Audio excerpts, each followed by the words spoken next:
This is emblematic of a very common refrain from a lot of people where they say, oh, guys, the devs are trying their hardest. They're overworked. It's not their fault. Yeah. Don't blame the devs. Yeah. This is just one person who made the tweet that we happen to see. But many of these streamers, far bigger than this dude, have made the same mistake in critical thinking. Friendly reminder that all this backlash and energy should not be directed at individual game devs. They are being held hostage by greedy execs. The greedy execs, the people in charge of Activision, the publisher, such as Bobby Kotick, all those people, they deserve a lot of blame for a lot of things. The Black Cell Operator Bundle, for example. Pay to win DMZ skins, for example. But also blame the devs for different things too. For example, the position of the killstreak banner notification on your screen. Do you think Bobby Kotick wants that to obstruct the vision of the players of the game that he collects revenue checks from? Of course he doesn't.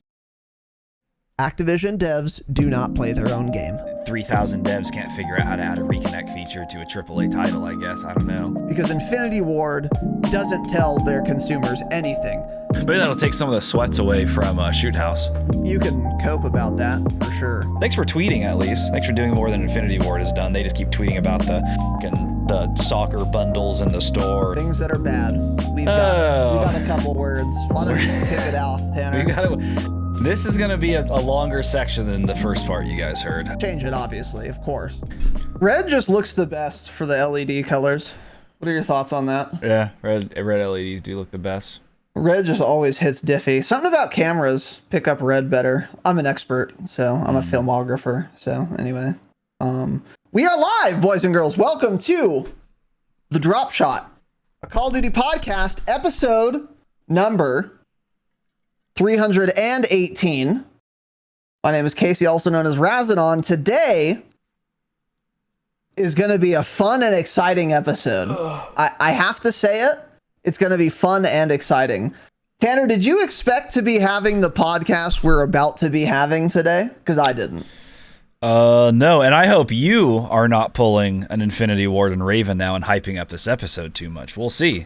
You may be doing the same thing that happened to everyone else yesterday, man. So you better live up to the expectations you're throwing out there. You've been really trying to hype this up, tweeting about it, Discord, so you got to live up to it, man. Well, no pressure at all, really. Just know that people will be let down. We will lose patrons. And I'm a broadcasting sensation and phenom. Okay. We don't need to worry about that. And also, I could fucking die and this podcast would still be interesting because of the content, not the delivery of what we are about to talk about today. So, welcome to the show, episode 318. The plan was and is, but also mostly was, to talk about, obviously, Season 3, the big patch, the much anticipated patch. For many people, they thought it was going to be the salvation of Warzone 2.0. And it's not exactly looking that way. So we're going to get into that in a moment, but we do have a couple of announcements first. But this is going to be a very fun and exciting episode.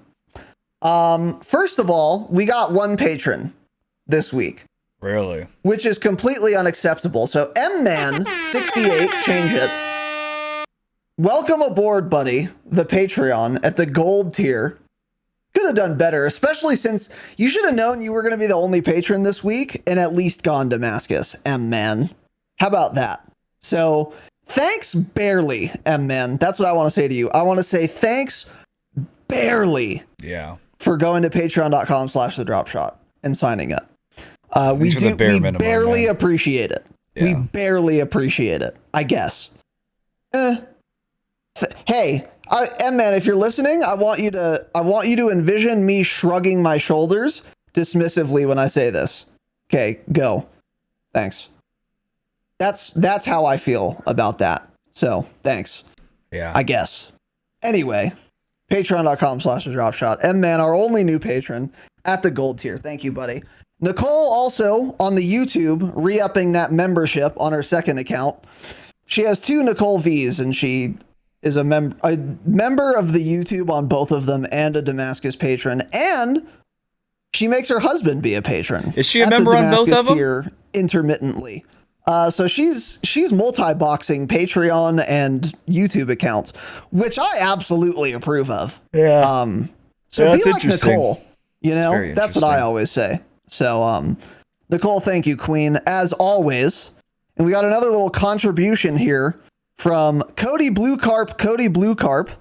He donated us 20 United States dollars offline. Exclamation point. Don't. Oh, we don't have command set up. We need to do that. Go to dropshot.com. We have a donate link there.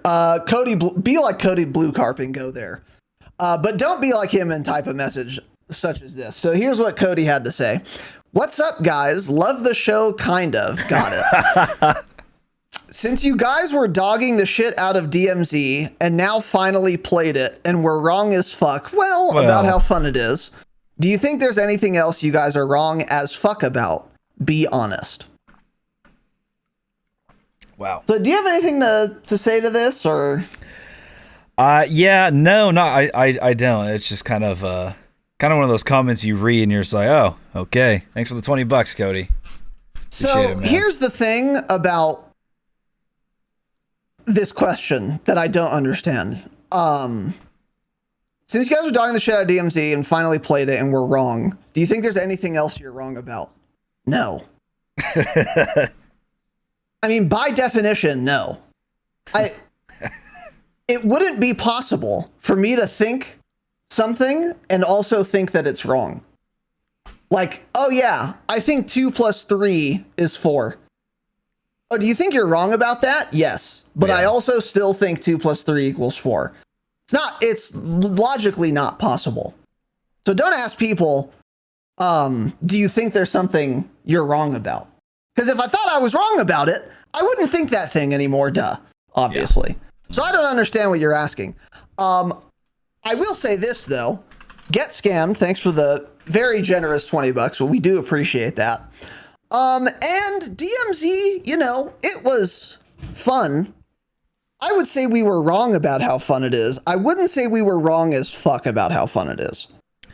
That's it's still never a mode I would ever main in Call of Duty ever. Yeah.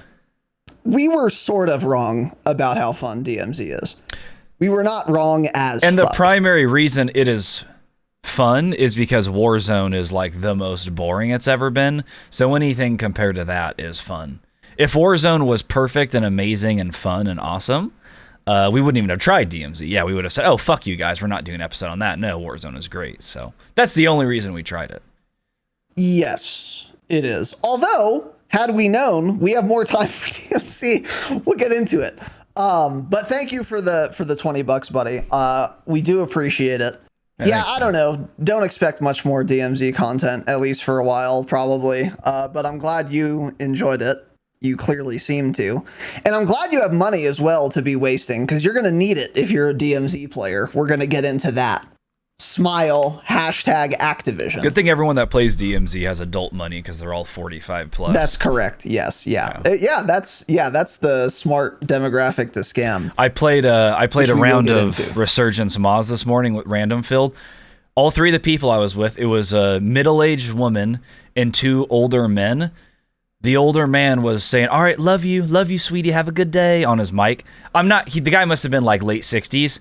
And then after, he's like, oh, sorry, just saying bye to my granddaughter. And then they were talking about DMZ the whole time. They were saying like, oh, this is different. Like, how come you can't do this like you can in DMZ? They were higher levels than me and awful. I'm like, yeah, these are the people that play DMZ. These are the guys. Yeah, right. Yeah. Which is fine. And by the way, shout out to them, because they're just a couple of old people. They're hanging out, collecting Social Security and having fun. And I support that. That's fine. Oh yeah, hell yeah. I'm happy. I'm genuinely happy for you if you enjoy playing Plunder or DMZ or Hello Kitty Island Adventure. For all I care. And we'll edit that out. But anyway. Yeah, he was having a blast though. Having a blast, yeah. So Cody, thanks for the dono, but yeah. On a very serious note, yeah, no, I don't know what. If I thought I was wrong about something, then I wouldn't think that thing anymore, because I would think it's wrong. So I don't understand what that is. Oh, can you guys still see me? I can see you. Yeah, you're back. Okay. I think. I accidentally. Your internet's a little shitty. No, it's not the internet. I accidentally hit my plug.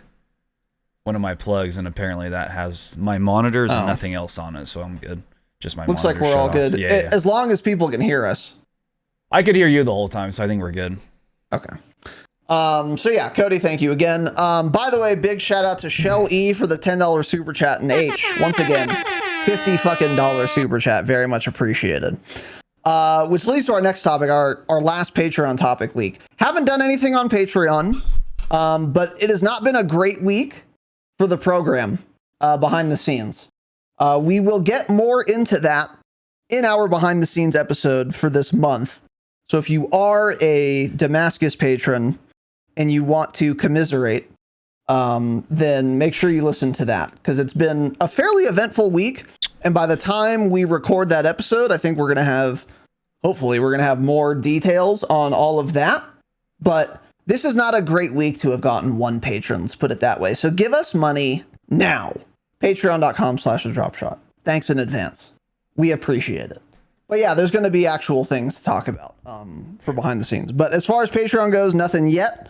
For the gold tier, the 3 COD related episodes, we're going to start chipping away at those fairly soon. Obviously, we were waiting for season 3 to come out, so we will keep you guys posted on that. I think we're doing Q&A tomorrow, probably. Doing the Q&A and playing Warzone for Saturday. Yes. We'll figure it out. Yeah, we'll figure it out. Yeah, whatever. Speaking of patrons and Damascus patrons, we're doing a hangout Friday, 6 p.m.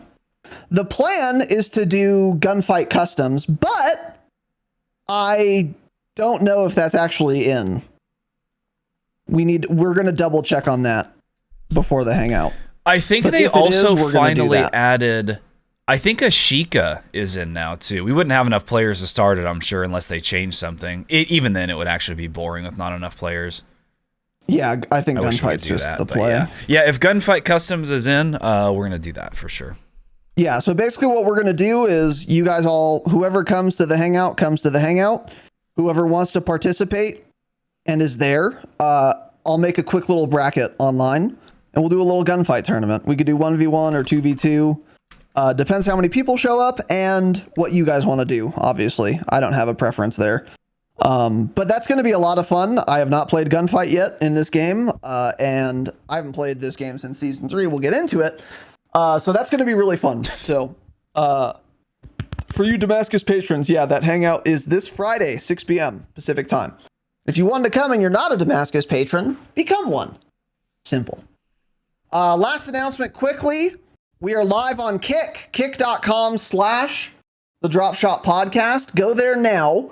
If you're watching on YouTube and you're not a member, then become a member. And if you are a member, then super chat us inordinate amounts of money. And if you've done all of that, then go to kick.com/the Dropshot podcast. Follow us. If you don't have an account, make an account and then follow us now on Kick. Now. We want the viewer count on Kick to be higher than it is now, because it's shameful and disgusting. So go to kick.com/the Dropshot podcast. Give us a follow. We are multi-streaming right now. We're live on both. Yeah, I don't know if we just haven't gotten a follow or if they don't give me noties. It's embarrassing if we've been live for like 30 minutes and have not gotten a follow. That would be so let's take have not gotten a follow. Yeah. That would be incredibly embarrassing. See the follower count. Yeah, I don't know. I would really hate to be us though. Yeah, I don't know. We did. We got 3 followers. Okay. It would be a skill issue if we didn't get any followers. Thanks for the follows, guys. I don't know who you are, but thanks. And by the way, if you're watching on Kick and this is your first time seeing us, welcome. This is the Dropshot of Call of Duty podcast. We do follow for follow. So give me that follow, and we will definitely follow you. Aren't they banning people for that? Don't say that. Time. Don't say that. They're banning people for that. I'm joking if that's true. I thought it's pretty obvious I'm joking. Follow us anyway, though. Won't follow you back, but follow us anyway. Yeah, so. Well, no. We'll for sure follow you back. Just hit the follow. If you're an admin or mod, we are not following you back. If you're just some dumb shit, then yeah, sure. We'll follow you back. Follow us on Kick. It's that simple. Kick.com/the Dropshot podcast. We need it. Thanks in advance. If you're listening for the jingle, here it is. There are random echoes. Uh-oh. Is that true? Check it out. Listen to it. H, thank you very much with another $49.99 donation. Raz was begging. Yeah, we'll talk about it at another time. But yeah, it's really appreciate that, especially right now. Thank you very much, H. $50 again, $100 today. Said thank the scratch off from this morning. Everyone, leave the episode right now. Pause the episode. Go get some scratchers. Win. Come back and donate. And then play the episode again. We appreciate it. Thank you. H, you're fucking nuts, dude. Thank you, Any oil buddy. princes in the chat? We need that, dude. Yeah. Tanner plus with the donos. Yeah. Tanner. Anyways. Thank you, H. You're fucking insane, dude. We really appreciate that. Especially right now. We'll get into it in behind the scenes. Welcome to the show. Today, season 3. Okay, so normally how we do this type of episode is we say, oh, it's a new season. And then we say, we're going to go over the patch notes. And then we do. And then we talk about, you know, we take the temperature of the TL and then, you know, get into our news and upcoming changes, things of that nature. Today, however, this is a little different. Things are going to go a little differently. And so we have a few disclosures. First disclosure, and if you listen to this podcast and you follow Call of Duty at all, you already know this. This is the most poorly received update Warzone has ever gotten, probably ever, actually. And that's not necessarily because this is the worst update Warzone's ever had, and I'm including Warzone 1. But this is the biggest letdown of a season I think there's ever been. Because, as we talked about last week, there were a lot of content creators hyping up this update a lot and saying that Warzone 2 is saved, we're getting movement back, blah, blah, blah, or hinting at it a lot. And the update did not live up to expectations at all. And I'm sure you guys have seen the clips. We're going to go over some of those. One is of Joe. He's in a custom game, I think, or he's in the pregame lobby. And he's like moving around and he looks shocked. And he's like, they didn't change anything at all. So that's going to be the thing about this episode is we're going to go through the patch notes, but we're going to go through them with a little more brevity. Number one, because most of them are just fake news. And number two, because we have a lot of other things we want to get into. Drama on the timeline. Hot takes on the timeline. The Twitter timeline is, of course, what I mean, if you don't understand what that is. Because you're old. The TL, yes. So we want to set aside enough time for that because, honestly, the conversation about the COD community's kind of upheaval right now is genuinely both more interesting and more impactful on the game than the patch itself is actually, which is really surprising. And most of the time, I don't think Twitter discourse matters at all in terms of how it would impact the game. But I think the uproar right now is so big that this is going to have a more dramatic impact on the game than like the patch did itself. It seems to me to be a uniquely poorly received patch, and it is again a uniquely kind of incendiary situation. Would you agree with that? Is it pretty fucking crazy out there? It's pretty crazy out on the streets. Yeah, it is. On the streets I of think Twitter. you summed it up, and this is the issue that we learned last year in Caldera, and we've forgotten because it's been a while since there's been hype over anything. But this happened last year in Caldera. Every single patch we would talk about, Ted Timmons, Season 2 would come out, and he'd say, oh boy, can't wait for you guys to see what we have been planned for Season 2 Reloaded. Season 2 Reloaded would come out. It'd be a letdown. He'd say, oh boy, Season 3 is our best one yet. Can't wait to see Can't wait for you guys to see what's going on here. They dropped King Kong. King Kong's huge cock and Godzilla are all over the map, destroying everything. Game's unplayable. Oh boy, this is the best update we've ever put out. But hey, Season 3 Reloaded's even better. Season 3 Reloaded comes out. It's the worst update of all time. He says, don't worry, Season 4 is amazing and perfect. I can't wait for you guys to play it. Season 4 comes out, it's dog shit. So what has happened this time? Ted Timmons was very involved in the latest creator call, which we'll get into. Yeah. And he hypes everyone up, and they believe him. They believe him, right? Including us. I fell for it. I was like, oh, yeah, this is sounding pretty good. All these content creators are saying it's good because he hyped them up because Timmy Timmons, Tedward, is the king of overhyping Warzone changes. And I've forgotten that because it's been 6-8 months since he's hyped something up, and I've forgotten to not believe what he says when he hypes something up. Yeah. So it's been a disaster. He was involved with the He call. was very involved. He led many parts of it because he tweeted about it and said, oh, this call, this fucking goose was sitting out of my window when I was on the call, leading the call, blah, blah. So yeah, he was extremely involved in this one. I don't think he has been in the other ones. Hence why there was a lot of hype. Yeah. Timmy Timmons was telling tall tales on the telephone this time. And he's got to be stopped. We got to rein this fucking guy in. Move him to the sales department because he's just he's too positive to be a dev. Yeah, they need to be depressed and working 12 hours a day, not happy like he is. He for sure needs to be in a different job. We need a cat of nine tails at Activision HQ. I want to hire a taskmaster in the office to walk around with a bullwhip and just whip these fucking people. Yeah, we'll get into it though. We'll get into it. And there's plenty of hate and blame to go around that is well warranted and some that is not.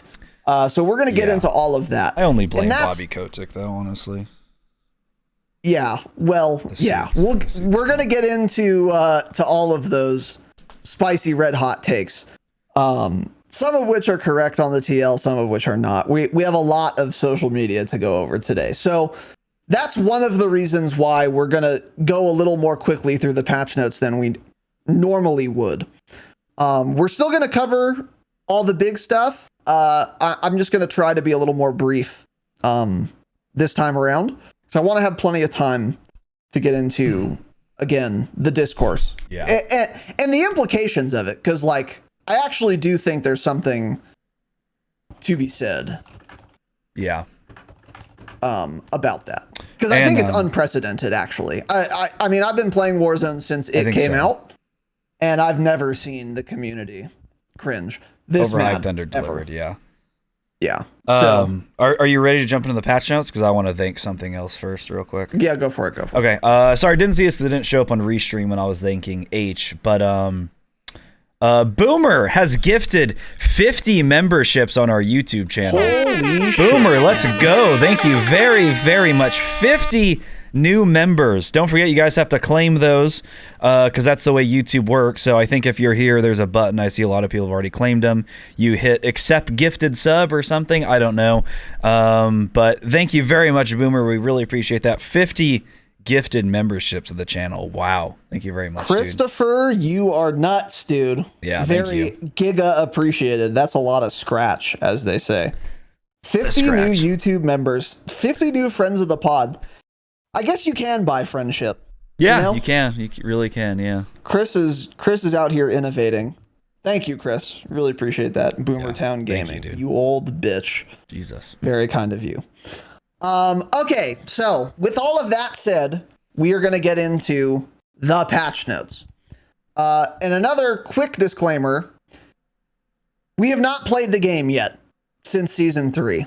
I've been having tummy problems, so I've not had the most energy anyway. Little tummy ache, huh, man? Yeah, little tummy issues. Shout out to colitis. So I haven't been feeling great anyway. And then I looked at the TL and I was like, oh, maybe I'll wait a day or two to get on Season 3. So I've not played it at all yet. And I think, Tanner, you've played it very little. I played one game this morning. just to try it. I wanted to use the new go. sniper. Smile, I have Orion on all of my guns, but I don't have the one-shot attachment unlocked because you have to level the gun up one more time to get it. So, yeah. That's great. So I played Resurgence Al-Mazrah, which was actually really fun. It was a lot more fun than regular Al-Mazrah, and more fun than not Fortune's Keep, Ashika. So I hope actually that stays in the playlist forever because that was a lot of fun from the one game I played. Game's terrible, but that was a lot of fun. Yeah. So, so that's how much we played. We will be playing more, and on Saturday, I think we'll be doing first impressions or something. I don't know. We'll figure it out. But for now, let's get into these absolute patch notes. So here we go. As I said, we're going to be going a little quicker than normal, but we're going to hit all the important things. And also, again, to remind you, many of these things are just lies. They're just not true. They're fabrications. They're falsehoods. It didn't happen. It's not real. So keep that in mind also. So yeah, Season 3 happened yesterday. Preamble here. They talk about Ricochet a little bit.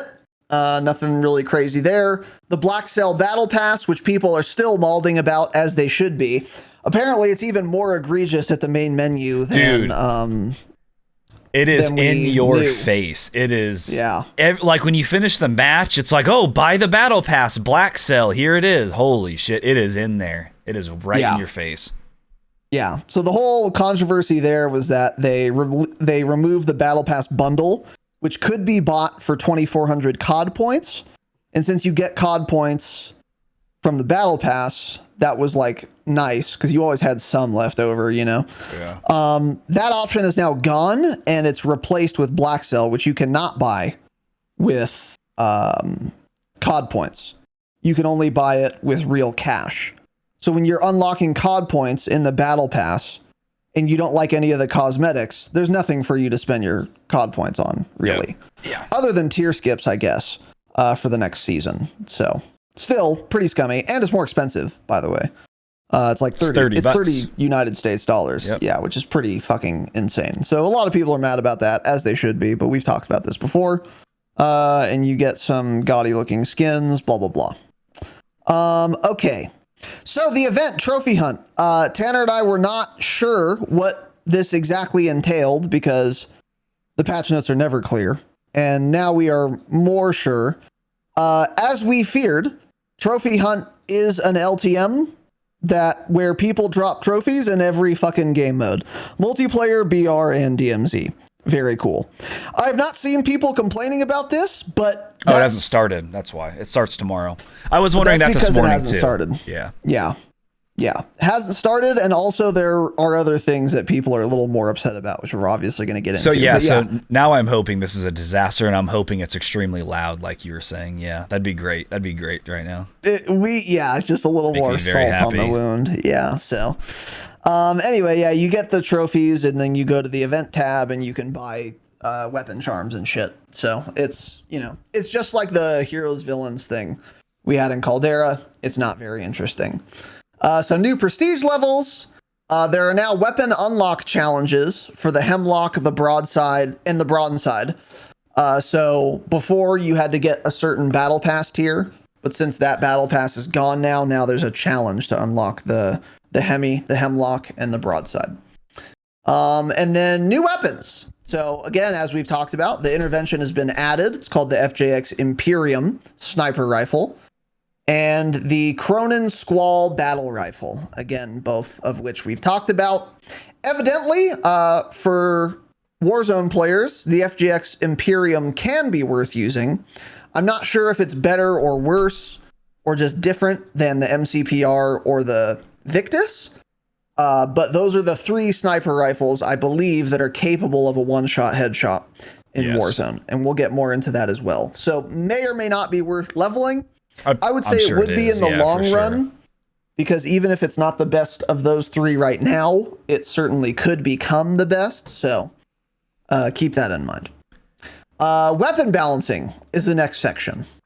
So they have a very big preamble here. I'm going to pull out some of the important points. Season 3's changes add more responsiveness to movement and the fluidity of combat, including a reduction to the intensity of damage feedback, camera shake, and HUD overlays. So all of that's a lie, first of all. I find it hard to believe that visual recoil's been reduced or flinch has been reduced either, because they've lied about everything else that would have otherwise been a good change. We'll get into that. And they did move the HUD overlay for a precision airstrike by about 2 centimeters. So I got one called on me. I genuinely didn't notice a difference. And I swear to God, I am not joking when I say this. I forgot there was movement updates. The one match I played this morning, yeah, there was no difference in anything I was doing at all. I did not try dolphin diving, but I actually forgot they made any movement changes. I just hopped on real quick to try out the sniper, and I didn't even have the thing unlocked. That's Holy been shit. the consensus, but we'll get more into the movement thing. But they're still here. They're talking about weapon balancing, so whatever. We've decreased the magnitude on some of the more punitive attachment cons. So if it reduces your ADS speed, it should now reduce it by less. Who knows if that's true? And then they say some more about it. And they have introduced a change to explosive ammo, which allows bolt-action sniper rifles to down players in one shot, even if they're fully plated. So they have reintroduced one-shot snipers, as we basically knew that they would. That does seem to be working as intended. And the way they've done that is by having explosive ammo, which you have to run to be able to have the one-shot capacity. And I'd like to talk about that for a second. Why the fuck did you take out the incendiary round thing then, if you were just gonna do the same thing, except with explosive ammo? It actually doesn't make sense to me, and we've gone back to exactly how one-shot snipers functioned when it was quote-unquote bugged.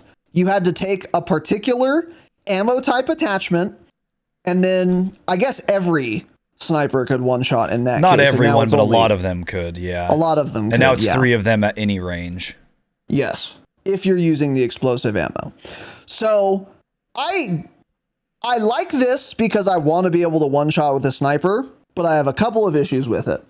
Number one, you can't run high-velocity rounds now if you're doing this. So, because you have to run explosive rounds instead.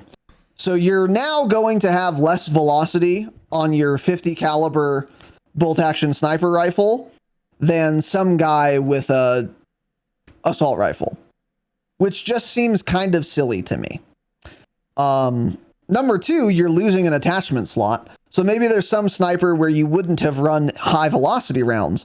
Well, you probably wouldn't have run explosive either if you didn't need to, obviously. So now you're just relegated to only 4 attachment slots on snipers. And also, it's fucking dumb. It's just goofy to me that you have to use an explosive round to one-shot headshot someone. There were so many better ways for this to be done, besides this, that they should have done first. They could have just artificially lowered the velocity of all the snipers. They could have had high velocity, but also very steep bullet drop. I mean, they could have done other things than that as well. So I think this is a terrible implementation of one-shot snipers, but I'll take it because I want to be able to do one-shot headshots, and now you can with only bolties. And I will also add, I am glad that only some snipers can do it, but again, this is a far less elegant solution than Caldera, where every sniper could one-shot headshot, but it was to different ranges. Yeah. But here they're going all or nothing. If you have a signal, you can never one-shot headshot, even at 1 meter, even though you could do that with a shotgun. Cool. But with the bolties, you can do it at any range. So 1 meter or 1,000. It's kind of weird, but overall, I'll take it. But again, it's kind of like when we talked about the DMZ operator slot shit. It's like, this is better, but you guys could have implemented this in a way better fashion. What are your thoughts? Yeah, it's funny seeing what we had in Caldera with, there was a lot of thought put into it, different snipers, different ranges, and they tweaked those ranges. And now we get 3 snipers, and one of them they added the explosive rounds to, which is MCPR, didn't have it before. So now you have 3 heavy snipers that can one-shot at any range, and then the other ones can't one-shot still even at 1 meter with regular bullets. Like, I think there needs to be a combo of both. Maybe they'll do that eventually. Maybe we'll see all other snipers, including, like, maybe not the Signal. I don't think the Signal should because it's semi-auto. But any other bolty, I feel like, should one-shot to a certain range. It's dumb that a sniper doesn't one-shot someone if your barrel is against their head. That's stupid. It's even insane, like the yeah. SPR should have a one-shot downrange in Warzone of like, make it super low. That's fine. Make it 25, 30 meters. So if people want to play really fast and get these exciting clips that make your game look a lot better than it is to post on TikTok and get 4 million views, they need to do that. Shout out FaZe Neo. Yeah. Yeah, you guys need to actually cater to FaZe Neo playstyle, where he can take an SPR and run around Ashika Island and just gap kids and get you guys black cell purchases. But no, you refuse to do that. So anyway, I'll take it, but this is about the worst way they could have implemented one-shot snipers, but it's in now, so okay. Yeah. They say they're going to keep an eye on weapons, equipment, and kill streaks, among other mechanics, to ensure fair, fun, and strategically rich gameplay. Don't believe them. Yeah, so that is that. And then we get into some particular weapon changes. So I'm just going to say buffed or nerfed. Hemlock was nerfed. M13 was nerfed, I would say. Changed. STB, massively buffed. That, I really want to try the STB now. Because that feels really good in multiplayer. And they just buffed it. I'm pretty more sure headshot damage, more every multiplier, the damage has been increased, basically. I thought the SCB already killed faster than the M13, and they buffed that. And the M13 is, well, I guess they didn't in multiplayer. They reduced headshot. Wait, is it? They increased lower torso. They increased mid damage range. Yeah, the M13 was just more changed. I guess it wasn't nerfed yet. I don't know. The SCB is good, though, so I'm surprised they made all these changes. Yeah, keep in mind, this is for Warzone and multiplayer, by the way, because that's how they do weapon balancing now, which is not the way it should be at all. But so it was not that way in Caldera. All the changes were specific to Warzone. That's correct. So anyway, yeah, the STB massively buffed. I do want to give that a try. But again, here's how it was buffed. Headshot damage increased. Leg damage increased. I don't know what that means. I don't know by how much. They don't tell us. Miserable patch notes once again. Miserable, unclear patch notes that are also just not even true in many vast swaths of the patch notes. So maybe some of this is true and maybe it's not. I don't know. But they said they buffed the STB. We'll put it that way. Keep in mind, when I say this thing happened, I want you to remember, 'cause I'm not going to repeat it every single time I read something. They said this thing happened is what I actually mean. Because who fucking knows? Not me. IDub has a history, of course, of just lying in patch notes. And it's way worse this season than ever before. So who fucking knows? But this is what they're saying, so keep that in mind. TAC 56 headshot damage decreased. Still probably pretty good in Warzone, but that's like one sensible nerf, depending on how much it is by, which we don't know. Changes to battle rifles, which I'm not reading. I don't care. Nope. And the Basilisk, don't care. Minimum armor damage reduced in Warzone only. That actually is kind of relevant because people use Snake Shot in Warzone a lot. I don't think that's a huge nerf, though. That gun's probably fine. I don't feel like it's a menace or anything. I feel like it's just solid. I don't know. It did two-shot before, which made people upset. Oh, it did? Non-akimbo. Okay. It was a two-shot up to a certain range. Interesting. Okay. So, well, maybe now I don't know not. what it is That's now. That's probably why they did that. Yeah, we don't know. Yeah, who knows? Maybe it's a one-shot now. Put explosive ammo on it. Yeah. The RAL was changed. Headshot damage reduced. In semi-auto, it does more minimum armor damage now. Why are we doing this? Why are we doing this? This pisses me off. No one has ever in the history of Warzone switched their RAL from fully automatic to semi-auto, and they won't still because of this. You're actually genuinely wasting your time making these changes to semi-auto. You're fucking out of your mind. Hey, it's Bobby Kotick's fault though, right? It's the suit's fault. They're ruining the game. Fuck you. Yeah, You're we'll such get an into idiot. that. What kind of fucking lunatic runs a belt-fed light machine gun with 100-round mag capacity Yeah. and has the audacity to put it in semi-auto? Why the fuck does this exist? Yeah. You shouldn't even be allowed to do it. It's just insane. But anyway, cool. And then some other damages were increased. It doesn't matter. I don't know. They're all shit. Close mid damage on the RPK slightly reduced. I don't know what close mid means. Also, God, I hate Infinity Ward. They're so miserable. They're so miserable and dog shit.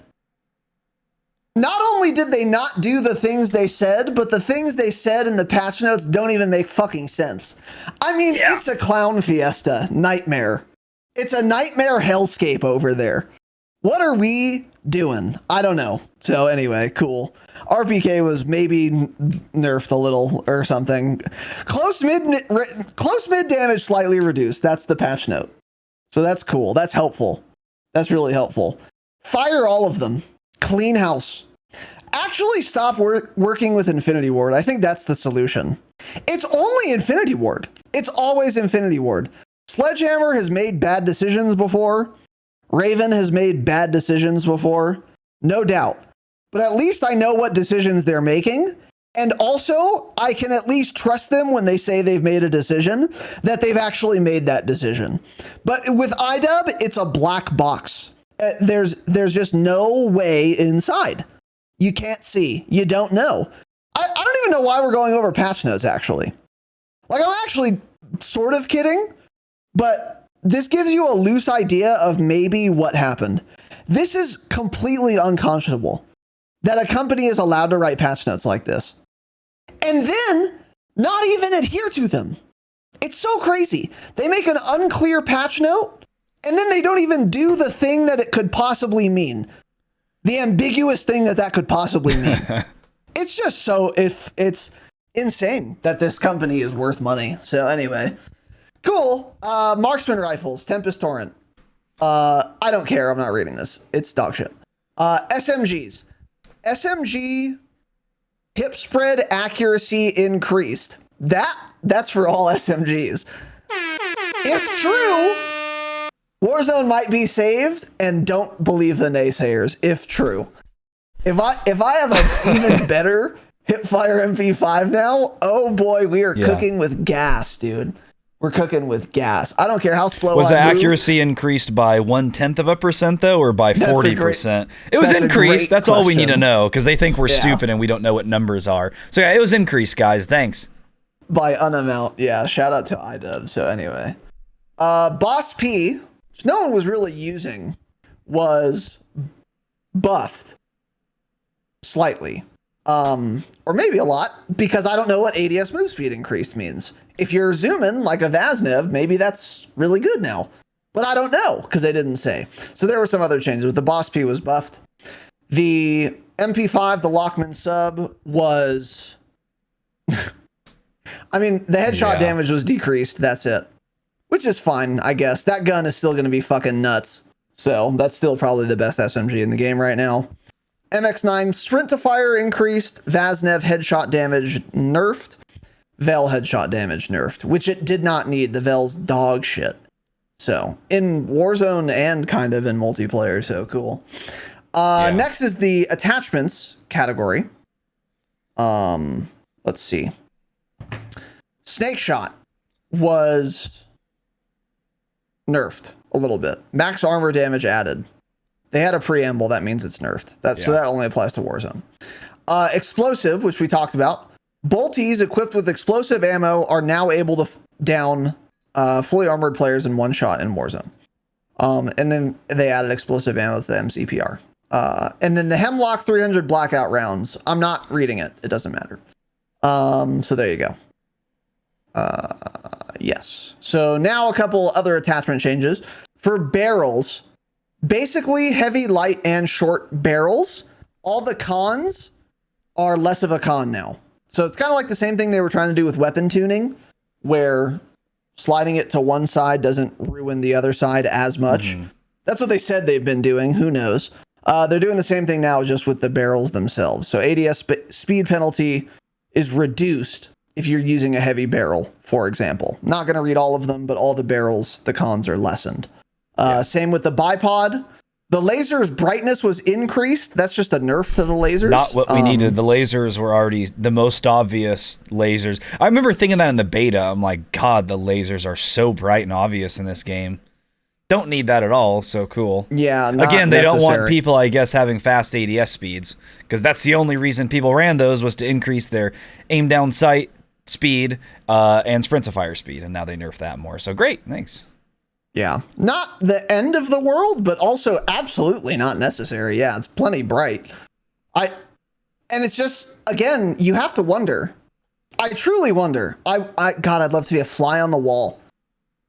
Of all the things they should change with Warzone, or with just MW2, even multiplayer, how is it at the table that someone says we should make the lasers brighter? I know. I don't know. How does that happen? I don't know. How does it? The thought would never occur to me to adjust the brightness at all. No. It's just completely. And if the lasers didn't show up at all and they were supposed to, fine. But besides that, I can't believe it even occurred to them to change this. And the one game I played earlier, I was at Hydro and I was sniping at the MCPR. All of a sudden, I don't see a guy anywhere on my screen, and I see a laser shining across my face. I was like, oh shoot, and I could tell where it came from.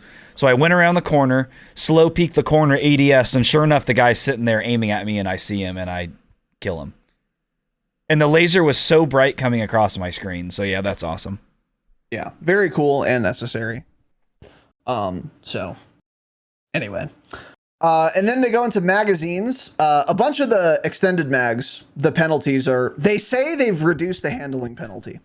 So I don't know if that means sprint to fire or ADS or ADS strafe or movement speed. Don't know. Didn't say. Handling penalty reduced, but it's for like pretty much every extended mag, it looks like.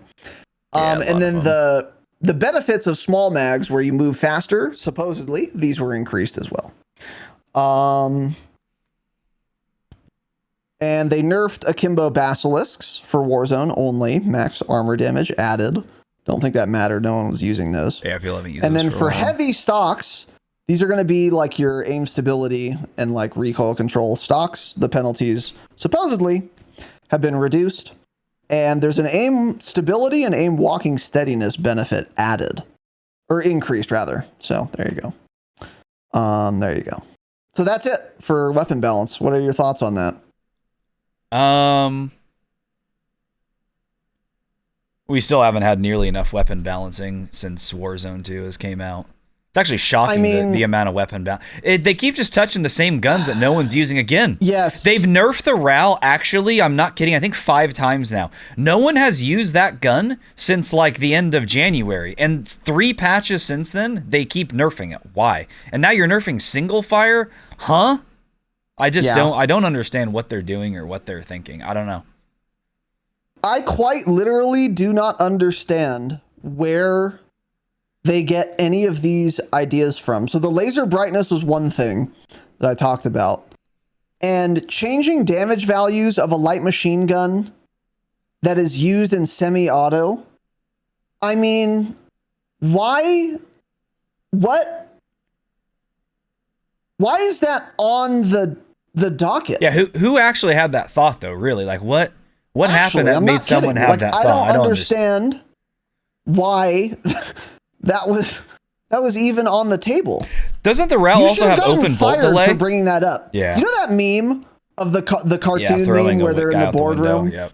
Yeah, and everyone has a good idea, then one guy has a bad idea and gets thrown out the window. The guy getting thrown out the window should be the guy saying, "Hey, we should think at all about LMGs and semi-auto. Just anything, if we're doing anything with that, we should do anything with that." That guy should be thrown out the window. Yeah, look at the meme. How tall is iDubbbz building? I wonder if it's tall enough. Anyways, $60 billion company. The RAL, I'm pretty sure, doesn't have open bolt delay too, so that thing would be so bad to use in semi-auto. Trying to tap fire it, it's constant delay every bullet you would fire. Yeah. So I don't know. Overall, yeah, I agree with you. They keep touching guns that don't really need adjustment right now. As far as I can tell, what needed to happen was the MP5 needed to get nerfed more, which it didn't. So the MP5 is almost certainly still the best SMG in the game by far. But since Activision devs don't play their own game, they didn't know that, I guess, so they didn't really touch the MP5. All they did was decrease the headshot damage. That is not going to mean that's not going to stop it from being the most dominant Warzone gun right now. No there's kid on a no controller fucking up chance. close is hitting a headshot ever anyway, so the time to kill of the MP5 is going to be exactly Especially the on a same. sub. Like, Yeah. what are we doing? Yeah. You don't even aim for the head with a sub usually, not in Warzone. Yeah. Exactly. But I don't know. I mean, some of the stuff is like fine, like the barrels having less cons, or the cons aren't as bad and movement speed. Yeah, but that's the other thing. It genuinely is hard to read these and know if they're good or not because we don't have the values. None of it means anything. Like it means nothing. Exactly. Whereas in I Caldera, agree. at least we knew, that's a big nerf. Okay, it was a nerf, but not that much. Gun will still be usable. I read these and I'm just like, I don't know. I have no clue. And I'm not going to use all of them either, so I don't know. Yeah, exactly. Yeah, it's insane. I do agree that reducing the penalties for handling and ADS and all that they say they've done, those are good. Those are steps in the right direction, but we have a few things to say about that. Can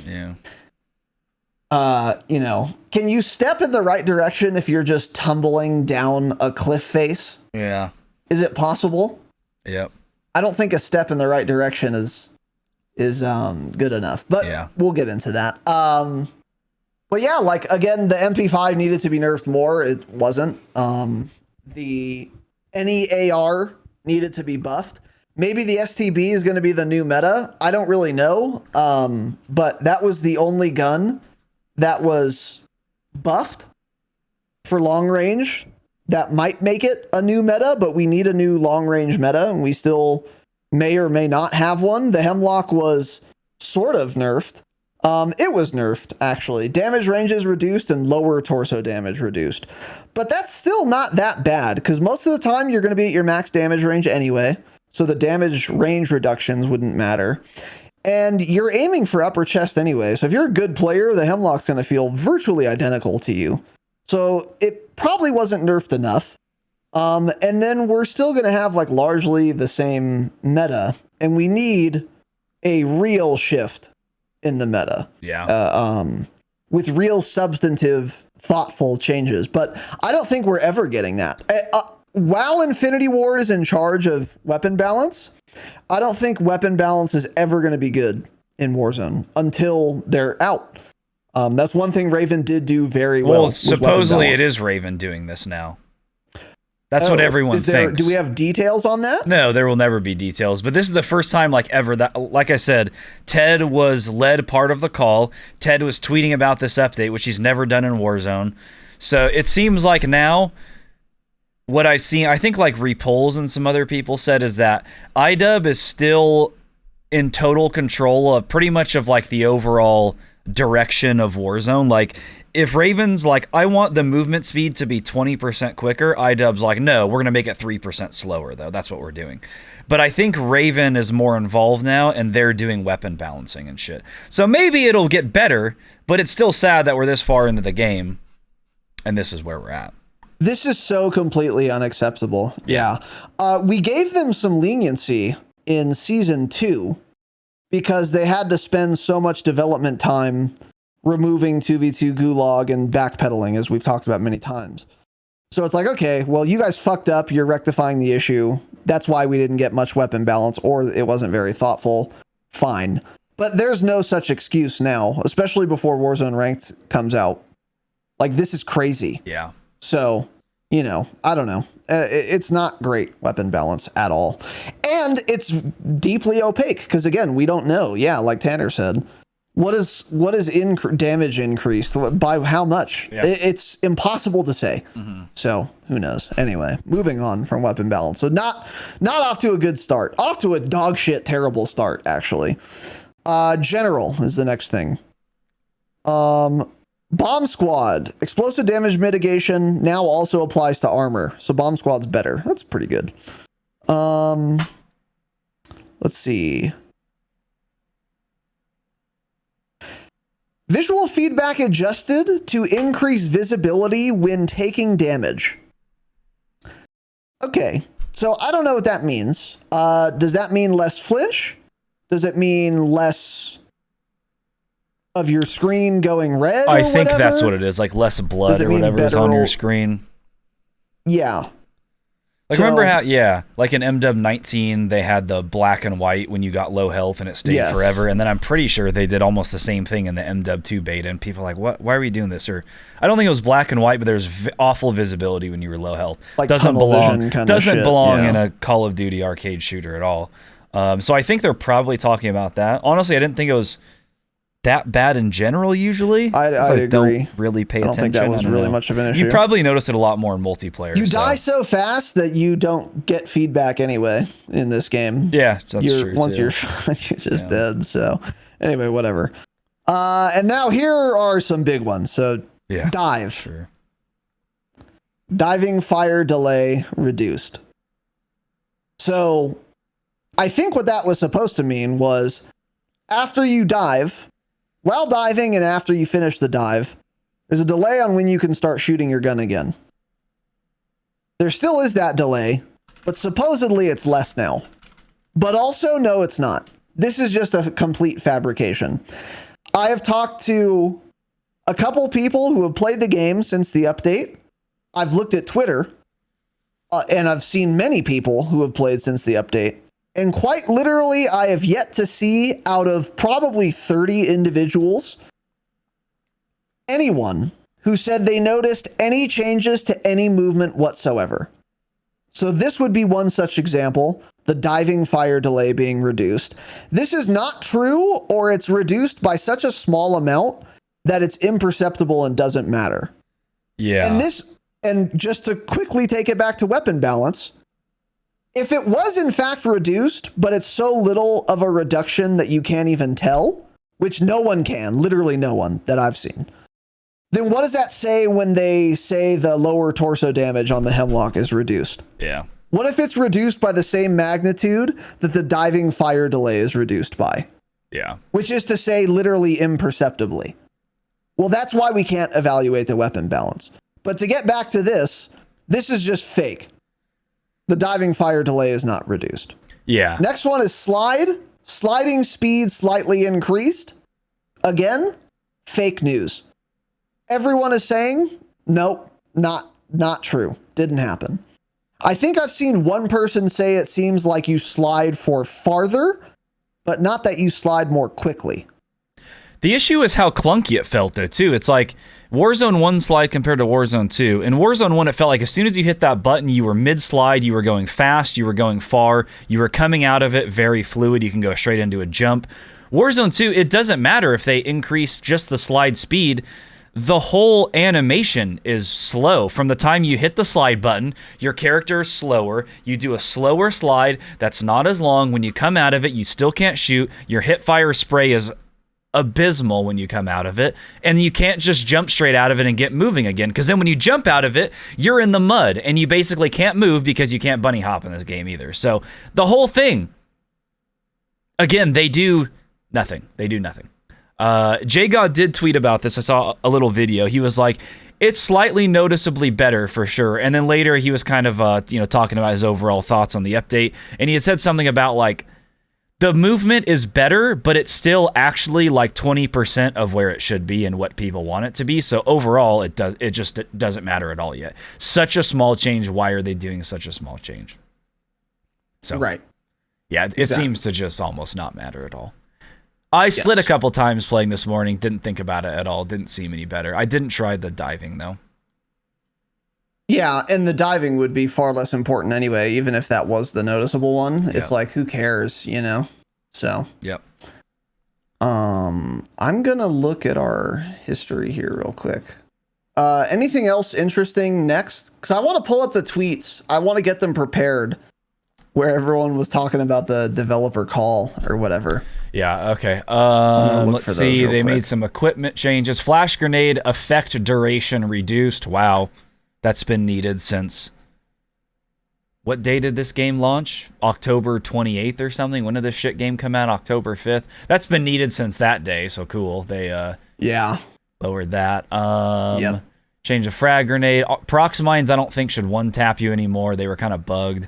Semtex now down, kills downed players when stuck. Yeah, that was lovely. You could throw it at someone on the ground and it still wouldn't do enough damage to kill them. Blah blah, kill streaks. Bomb drone in Warzone can no longer down fully armored players. Wow, again, great.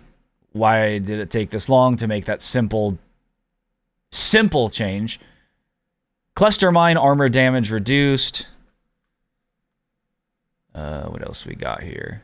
Various refinements to footstep and occlusion mixes. Again, fake news. The audio will never get better. I don't care what they say. There's a clip in Discord of it happening to Jake. Again, in the one match I played this morning, nothing's going on. I'm in a building, aiming down my sight, looking at some guy. I get shot from behind. I'm like, what's going on? Watch the kill cam. I'm not kidding. The guy sprints up to me. I'm in a window. I'm on a balcony. He's sprinting up, looking at me through the window. He has that optic that shows the distance. He kills me from 3.5 meters away, and I cannot stress enough how there was not a single audio cue of him coming up. He sprinted up the stairs in my building, sprinted up behind me. There was not a single audio source even close to me. Nothing going on. Yeah. And so again, I that think will the audio never, got worse never recently. Ever get better. It's very clear they don't know what to do. And I think Jake or someone in Discord summed it up best. They keep making these occlusion mixes and all this dog shit. Simply turn up the footstep volume. You probably think like, oh, it's not that easy to turn up a slider. Hey, you fucking did it on Rebirth with the battle rage shit in Warzone 1. You did. That's all you did. Made the footstep audio louder. You can do it again. You choose not to. Yeah. But it's that fault. simple. Yeah, it's their fault. Bobby doesn't want footstep audio in the game. Yeah, we'll get into that. Yeah. So that's fun and exciting. UI is worse, by the way. Like the battle pass page is weird. I didn't even know how to get out of it. Loading into the game, it's all a disaster again. UI fucking blows. That didn't get any better. Yeah, so they said they changed the UI. It's probably still fucking miserable. They changed the UI. They added the black cell ad on your main menu in fucking completely ostentatious, bold, gaudy letters and with all their graphics, and you can't escape it. Yep. That's what they did to the UI, so that's very cool. Yeah. And then global bug fixes is the next header here. I'm not reading them. I don't believe them. So I don't know. There were bug fixes, supposedly. That's what they said. Who knows? And who cares? PC settings is the next header. That's interesting. They added some keybind presets. That's a cool little feature that we could have used when the game launched, but okay. I don't know. This doesn't matter. Whatever. They added gyro ratcheting. Okay. I'm not a fucking rocket scientist, so I don't know what that means. Disable the gyro to reposition the controller by pressing a specific key. We're not talking about it. No one uses this. It doesn't matter. Yeah, you're right. I don't care. Spec Ops is the next thing, skipping that on principle, and now we get into multiplayer specifically. So I don't think we've gotten to Warzone specifically. So that was just in general. Those things applied to Warzone and multiplayer. Yeah, we get Warzone later on here. Yeah, so now we're going to talk specifically about multiplayer. So Gunfight is in with 4 maps, as we've talked about. It is 2v2. Cranked is in again. They added some of the new maps. We've talked about all this in the roadmap we talked about last week. Couple other little changes here. Nothing crazy. Some multiplayer bug fixes, surely. Ranked play continues in Season 3, featuring new seasonal rewards.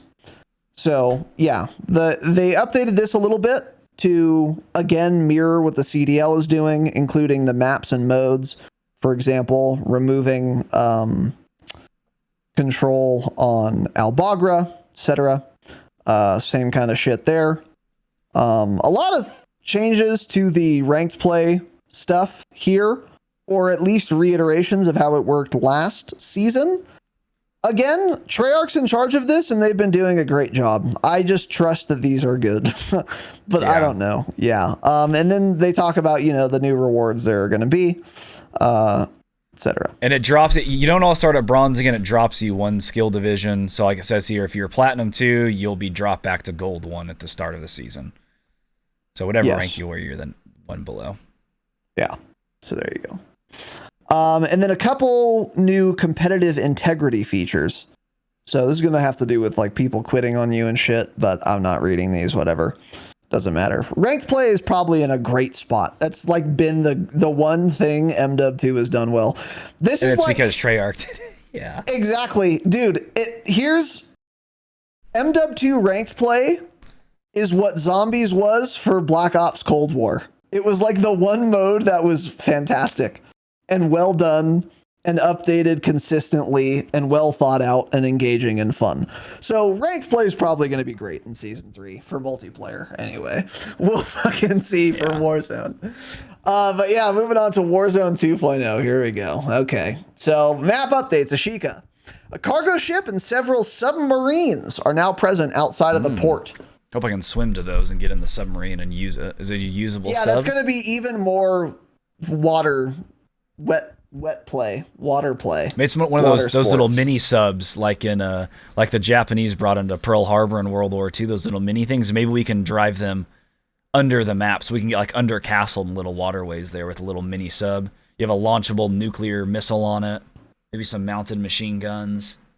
And definitely mounted machine guns with invisible. a Juggernaut suit attached to it. Yeah. So the Juggernaut suit is actually built into the handles. So it's like you're climbing up, but into like a spacesuit that's hollowed out on the bottom. So you can't be in the mounted 50 caliber light machine gun in the submarine that does have penetration and velocity underwater. Without having the suit on and being nigh invincible. Yeah. That would be a feature that they would add to this game now. So his late night thoughts are going to involve that, I'm sure now. Yeah, keep Ted Timmons away from this section of the podcast because we're giving him ideas. But anyway, that's not in the game yet, but a cargo ship and several submarines are now present outside of the port. That might not be in the game either. I don't know. It just says it on the patch notes. So maybe that's in. Who knows? Smile.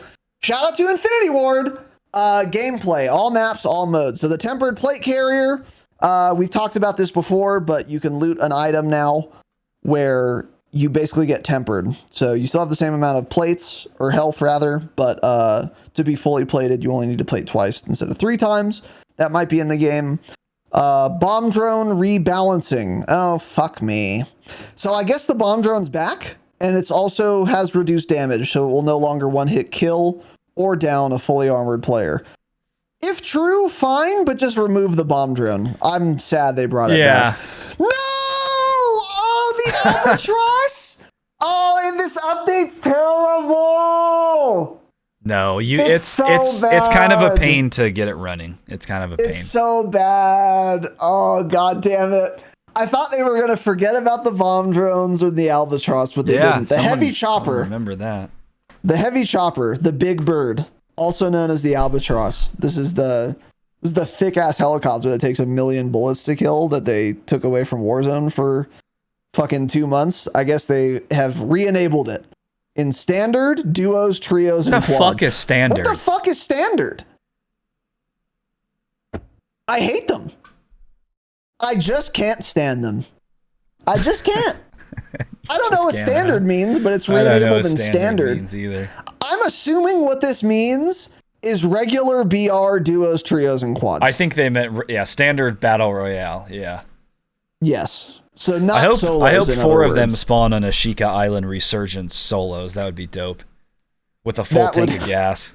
Yeah. So anyway, so they added that again. Loadout drop. Added new heavy chopper gas cans unique to this vehicle that are required for initial takeoff. So you have to find like a unique gas can item to be able to use it. Spawn locations will differ between BR and DMZ. Holy shit, a Big Bird and DMZ? You can fucking... It's so stupid. Can you imagine how much you can grief people? Go to one of the fucking 2 exfils in the radiation, or not in the radiation. Get like 8 of those gas cans in your large backpack and just farm those kids. That sounds like deeply exciting, fun You can content. exfil with that chopper now too. They talk about it in the DMZ section. Oh, really? Yeah, it's actually kind of cool in DMZ. Yeah. So anyway, BR, one of 5 possible spawn locations will spawn heavy gas cans each match. Oh, so there's only going to be one heavy gas can in the whole fucking game? I don't know what it spawns that means. multiple cans, but it's only at one location. That's fucking weird. So you have to, yeah. So you have to go to one of 5 possible locations, and I guess that location's going to have multiple heavy gas cans. So that's fucking weird. Or just reduce the health it has. I don't know. One heavy chopper gas can is included as a guaranteed stronghold mission reward. Oh, that's interesting. That's very interesting. You get a redeploy pack, you get that, and then you fucking... Yeah, so strongholds aren't going anywhere. Go Smile, mob. they made them better now again. Yeah. Yeah, they're doubling down on that. Subsequent refuelings can be done via gas stations or other heavy chopper gas cans. So you really only need the one. And the vehicle is now more vulnerable to explosive damage, which does not matter. It doesn't say anything else about other damage. Yeah, there's no way they added it back in and it has the same amount of damage it can take, right? As the same amount of health. There's no way. There's no way they did that. They didn't say they changed the health, so they probably did. Yeah. Oh, true. Yeah. And they probably gave it more. So for those of you who don't remember, when these were last in the game, Tanner and I were playing quads. It's happened multiple games, but there was one time we talked about it. We were all running RPKs because that was the meta. So four grown-ass men with light machine guns and a muni or 2. We shot at an albatross and we all went dry like 1.5 or 2 times with a light machine gun, just mag dumping it before it didn't get destroyed. They just flew away to a gas station. Yep. And then repaired it. Yeah. So way too much health. And it's not like I'm going to be running a fucking RPG or a Strela or some shit. Exactly. To miss, first of all. And second of all, on the off chance that someone is in a heavy chopper and I have to be the one to like shoot it down. Yep. This is completely insane. It needs to have less health. It doesn't need to be more vulnerable to explosive damage. That's the worst way to do this. Yeah. So this is all terrible also, by the way, right? Unique gas cans. Why? Hey, just give it less health. Yeah. You accomplish what you're trying to do with one very easy change. Give it less health. Yeah. It's so easy. It'd be that simple. And that's the one thing they didn't do. And instead they wasted all this development time creating a new fucking item, the heavy gas can, as they call it. Sick. And for a worse solution. So this is insane. And if these are in ranked Warzone, it's going to be, the meta is going to be go to a stronghold. Yeah, that'll be funny. Go to a stronghold, get your gas can, get your redeploy packs, take off with the albatross, and then just hump gas stations. You have the only heavy chopper, probably. I don't know how many are spawned, and then you just win automatically. Because in ranked and like high ranked, sweaty kids, they're going to do what's most successful, which is going to be that for sure. So that's going to be cool. Yeah. And fun and exciting. So anyways, gas mask has been given a slight buffer when the player delays it from being put on or taken off. This should help catch situations where further delay is desired immediately after it was dropped. I doubt it. If I don't have control of the gas mask, then it doesn't matter how big or small the delay is. It's still going to be an animation when I don't want one. Yeah. So still we're doing that when we matter. could just do the Caldera thing where you could have it manual, put it on or off. It's that simple. So when will they add that back in simple. November or something, you know? Yeah. Dude, so far, everything that needed to be changed, but it was done in the worst way, most convoluted way possible. Or the smallest possible change they could have made to it. Yeah. It was either small and inconsequential, like nerfing the MP5 by lowering the headshot damage by who knows how much, by the way, it didn't say. Or in the most convoluted dog shit awful way possible, like the albatross gas cans, heavy gas cans. So not looking good even on paper so far. Nope. Looking terrible on paper. So anyway, next is the interrogation feature. I'm not reading it. Quality of life mantle assist improvements. Improve the system that would allow players to mantle over or through objects such as windows. I don't know what that means. So Saw a cool. clip. It looks exactly the same speed. You still mantle slow. Got it. Yeah, so just fake news. Advanced UAV improvements, doubt it. Killstreak banner positioning. The position of the killstreak banner that appears on screen has been moved to no longer overlap with the player's reticle. So I'm not kidding. This is one of the things people were clowning on Activision for on the TL. There are screenshots, and instead of the banner being on your reticle, it's actually centimeters above it. Yeah. Mere centimeters above it. And still entirely obstructive and in your way. Yeah, I got one calling me this morning. Yeah. I find it more offensive that they moved it and still fucked it up than if they just hadn't touched it yet at all. Yeah. How do you say, okay, people don't like where the banners are because it's in their face. We need to move it. I'm going to move it. I moved it. Stop at 3 centimeters and then say, I did a good job. And then press I did save. a good job. And then he went home for the day. Yeah. Oh, this is tough being a dev. Holy shit, that was a lot of work. How do you not, if you're already moving it, how do you not simply move it enough? How is it possible? It's Well, I think the bigger question is, incompetent company I've ever had the displeasure of engaging in commerce with. Easily. is again, Far like and away. how did that even make it into the game? When that was fixed in Caldera, they moved the banner. Did they end up putting it on the bottom or the top? I don't remember. They moved it a couple times, It's and up. finally it was far enough Oh. away to be completely fine. I think up also. It's I mean, how does it take 6 months to fix something as basic as that? Like, really? How does a game launch with that? Which they haven't done yet, by the way. It's not fixed because it's still right Exactly, in the middle yeah. of your screen. But it took them that long to do anything to it. Right. Like, that's completely I'm not insane. kidding. That must be a change that a developer can do in probably 3 minutes. That has to be such a simple thing to change. For sure. For sure. And when they're sitting at their desk already doing it, just move it enough the first time. Yeah. You know what the problem is. It's in our way. So move it more. But Activision devs don't play their own game. I'm not sure they've even played a first-person shooter game before. I don't know because if you had and you knew you were moving it because players felt like it was obstructing their vision, then they would have moved it more. The only way you move the banner to address the issue, know what the issue is, and then don't move it enough is if you've never played a first-person shooter game before. Yeah, you don't want anything close to that part kidding. of your screen. Yeah, I'm not kidding. The only way you get as so far as to be moving the banner and then not move it enough is if you've never played a first-person shooter video game before. That's the only way. Or you have, I'm not kidding, like a 75 IQ. Yeah. Which is also possible. I don't know. I don't know what's going on over there. Maybe it's a drug problem. What do you think? Maybe what do you mean? there's like middle management is, and they've been doing cubicle crawls. I mean, it wouldn't be outside the realm of possibility. Maybe they are so outside of their minds on cocaine that they just barely function. Barely function. Yeah. I don't know. It seems actually drug-addled. The patch notes, how they're written, and the intention of the patch notes, if they were to actually be implemented, and then the fact that they don't even do the things they poorly say that they've done.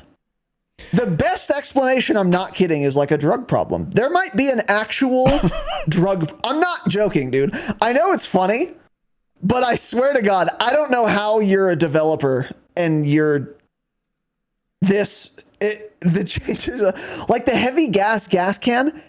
You have to be on drugs. If the problem with the heavy albatross, instead of just reducing the health of it, to add in a whole ass item and a whole new mechanic where it doesn't take off unless you have the gas can item, instead of just lowering the health of it, you have to be on drugs. I don't know, dude. I think it's probably because most of them are still working from home. And I think it's gotten to that point already where working from home was all great and dandy and lovely during COVID. And now they've all lost their minds from being inside their little office space all day. that I feel like the progress of changing things with the game has just gone down. Because I feel like that's been a talk recently, is how the work from home shit is now, like, companies are wanting people to come back because now they're realizing, okay, the productivity is actually not as good as it once was during COVID, when everyone was excited about it, which was understandable. Oh, this is dope, working from home. Yeah, people start to lose their mind. Now, so they slack off. Yep. Yeah. I feel like, I wonder if that's part of it, because I just don't know what the fuck they're doing with these decisions they're making. I don't know.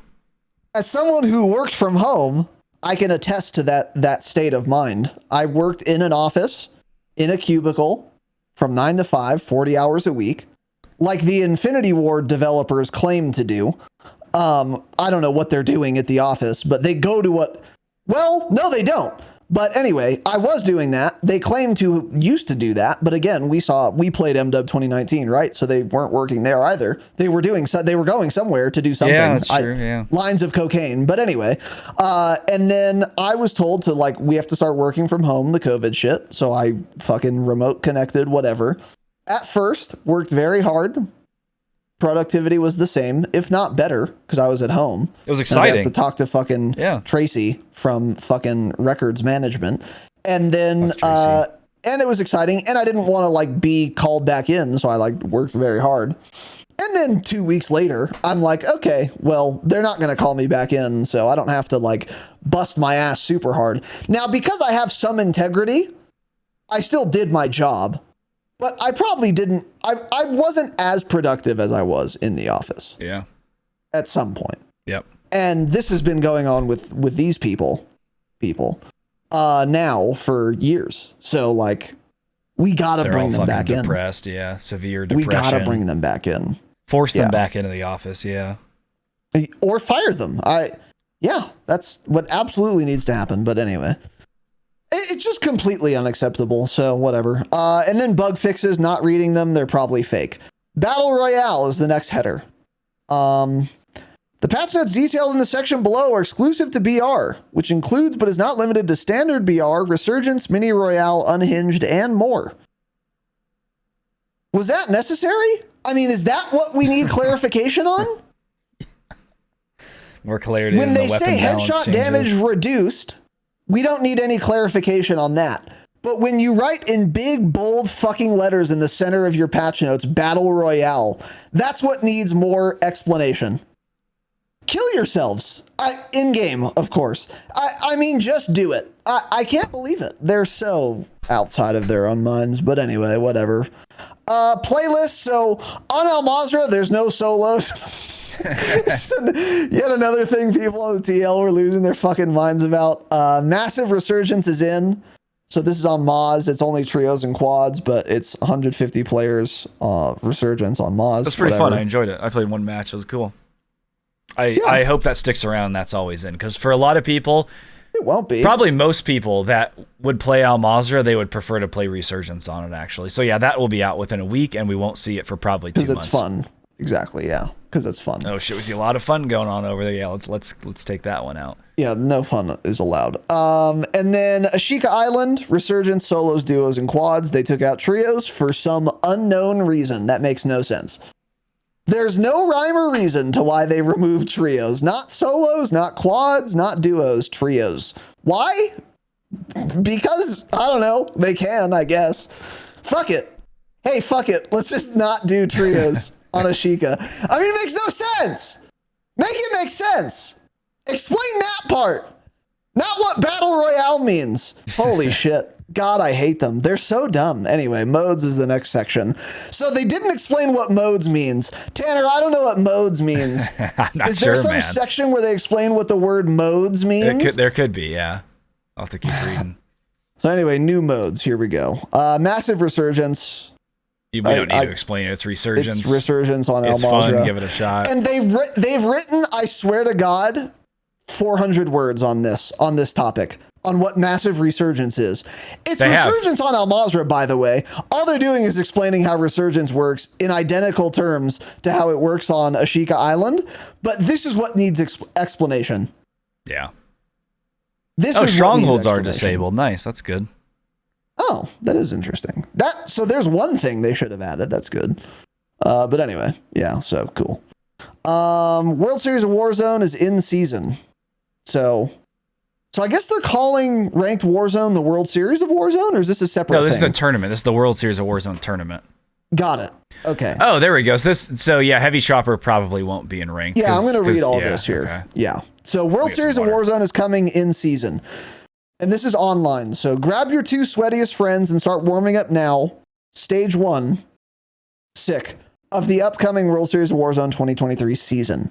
A limited time playlist will go live on April 27th called World Series of Warzone Trios for squads to practice for the in-game open. This is a new World Series of Warzone rule set, which is a variation of a standard match of BR. This includes changes such as no turreted vehicles, that's good. No heavy chopper, also good. No assimilation, also good. No fire sales, jailbreaks, restocks, or Champions Quest, the nuke contract. While the public playlist will be available throughout the weekend for practice, the actual competition will take place April 28th through 30th from 10 a.m. to 2 p.m. Pacific each day. And then there's an official blog post where there are full details, which we will not be going over today. So, by the way, this is a good indication of some of the rules we will probably also be seeing, almost certainly also be seeing, in the ranked Warzone ladder when that comes to the game, like ranked multiplayer. It has restrictions. Warzone ranked will probably have some restrictions as well. And they will, at a minimum, I think, be the ones listed here. No turreted vehicles, no heavy chopper, no assimilation, no events, which are all good things. Those don't belong in ranked. They don't belong in a tournament, World Series of Warzone either. So that's good. It's the bare minimum, but that's good. And another thing I'll add is that's not necessarily all of the rule set or all of the restrictions. There could be more, both for World Series of Warzone and for ranked. We don't know. And maybe it's in the blog. I don't know when this was released. Oh, this was last week. We've already talked about this. So yeah, we don't know. Yeah. We don't know. So anyway. Oh, the full rule set is here. I actually do list the full rule set. Interesting. Anyway, those are the big ones. And I think that's it, actually. I think those are all the restrictions. So contracts will still be in. Strongholds will still be in. Yeah, sweet. I just looked at the official rule set right now, and this is the rule set. So that is all. So we'll see how that plays. But yeah, I would expect ranked Warzone to follow those rules, which is better than no restrictions at all. So next, general Resurgence private matches are in. You probably need a lobby of 170 players, and then it's going to ask you to kick 20, and then it can't start without 170. Mm-hmm. Private match spectating has been enabled for all available maps and modes. So this is cool if it works. Who knows? For casters and events and shit like that. This includes Warzone, obviously. After action report was added. Bird's Eye perk has been re-enabled. And here's how it works now. It activates when player uses a UAV. Enemy UAVs no longer trigger Bird's Eye. UAVs activated by the player using Bird's Eye will provide enemy headings. So what direction they're facing is, I think, what that means. UAV pings activated by the player using Bird's Eye are slightly larger. So you get a bigger diameter sweep. Pretty dog shit perk. And what's the ultimate perk everyone runs instead? High alert. Yeah. High alert probably and ghost are both ultimate. Probably not. Yeah. Yeah. Probably not. I'm picking high alert before this, and I'm also picking ghost before this because UAVs are limited.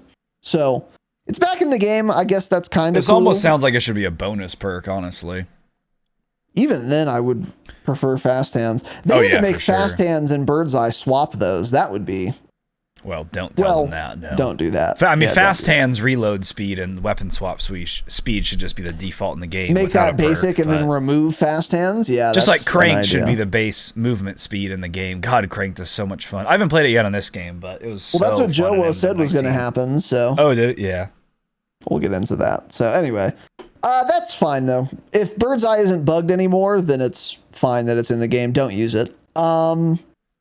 There's the new gulag that's now in on Moz. It's called Black Site. UAV towers have been added to regular BR. It costs $2,000 to activate it and only lasts 20 seconds. So it's not going to function the same way it does in DMZ. That's kind of a shame. I think it lasting 20 seconds is okay. But, well, it costing $2K, I was going to say that kind of sucks, but I have so much money in Warzone anyway with nothing to spend it on. Make a permanent static buy station menu, thanks in advance, that this actually doesn't matter, so it's better than nothing, but I don't know. And if this is in the game, I don't know. They've lied about most of these patch notes, so maybe these may or may not be in the game, I don't know. But whatever. Pretty interesting. An audible notification is broadcasted when one is activated. The icon for active towers is red. It lasts 20 seconds, costs 2K to activate it. It's able to be activated by another squad even if you have activated them already. That's interesting. Those activated by an opposing squad show detection radius on the map, which is probably a good thing too. So overall, yeah, probably fine. Yeah. I think 20 seconds is a little short, maybe. I think that's a lot too short. I think it should be minimum 30. Yeah, I'd have to play the game to get a sense for this, but yeah, that goes not bad. Damn quick. Yeah. So anyway, balloons are now on Moz. Maybe there were 2 on the resurgence area, by the way, which was far too few. 2. Right.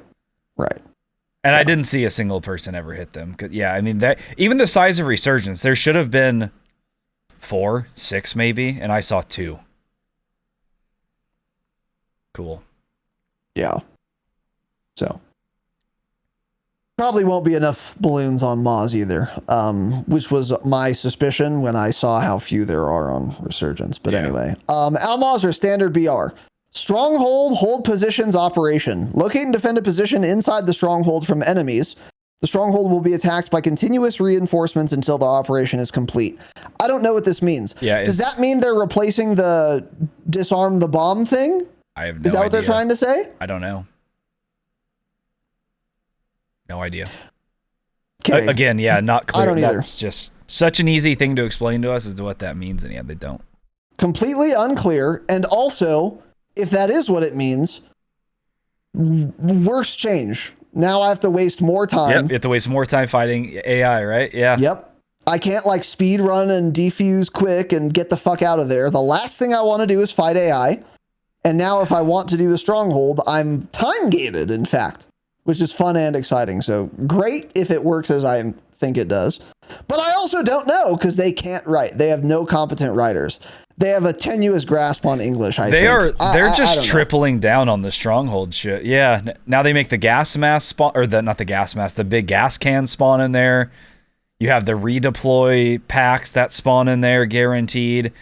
And now you have to fight them for longer. I mean, just again, not a single person that has ever played the game wants more of that.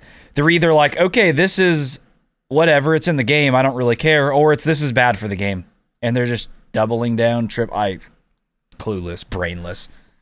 Miserable, worthless. Yeah. Devs. And it is the devs, and we'll get into that. It is the developers, yeah. Stop pushing the blame onto other people. Al Mazrah, standard BR. So what else do we have here? There's a new black site at Rohan Oil, which is just what we needed. There's a new weapon blueprint reward for the Champions Quest, which is the new contract. None of you will get one. Doesn't matter. Last thing this game needs is a weapon blueprint. Last thing it needs. Yeah, someone with engine owning is going to flip a switch and crash the entire server, so you'll never get a nuke, even if you're good. Gas circle pacing improvements. Decrease the time paused between gas circle movements. This will increase overall pacing across a match. So quicker matches. I think J God said on That's average fine. they're 4 to 5 minutes quicker. I think he said somewhere around there, which is good because that is like pretty much how the Warzone 1 matches were. They've always been longer in Warzone 2. Yeah. Yeah, I think that's probably fine. So yeah, this sounds good. Next is gameplay adjustments. They don't explain what that means, so hopefully we can figure it out. All maps, all modes. The most wanted contract.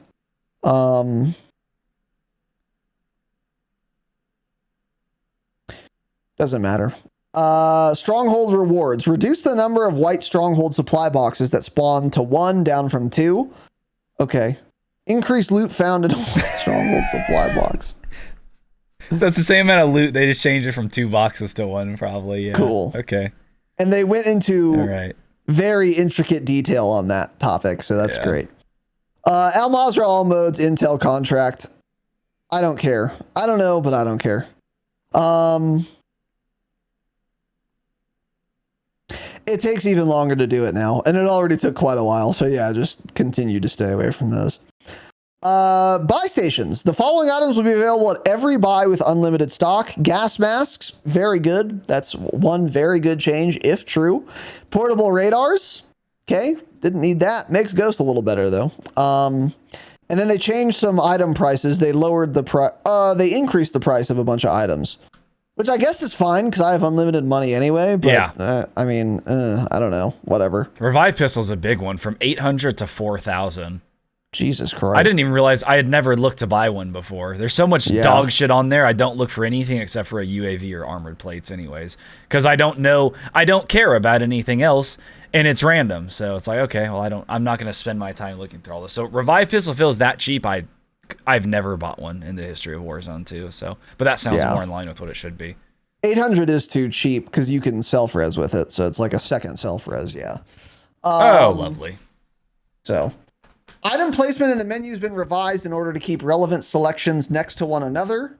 Change positioning of the loadout drop marker on the menu to facilitate navigation. So you could like do it faster on controller now.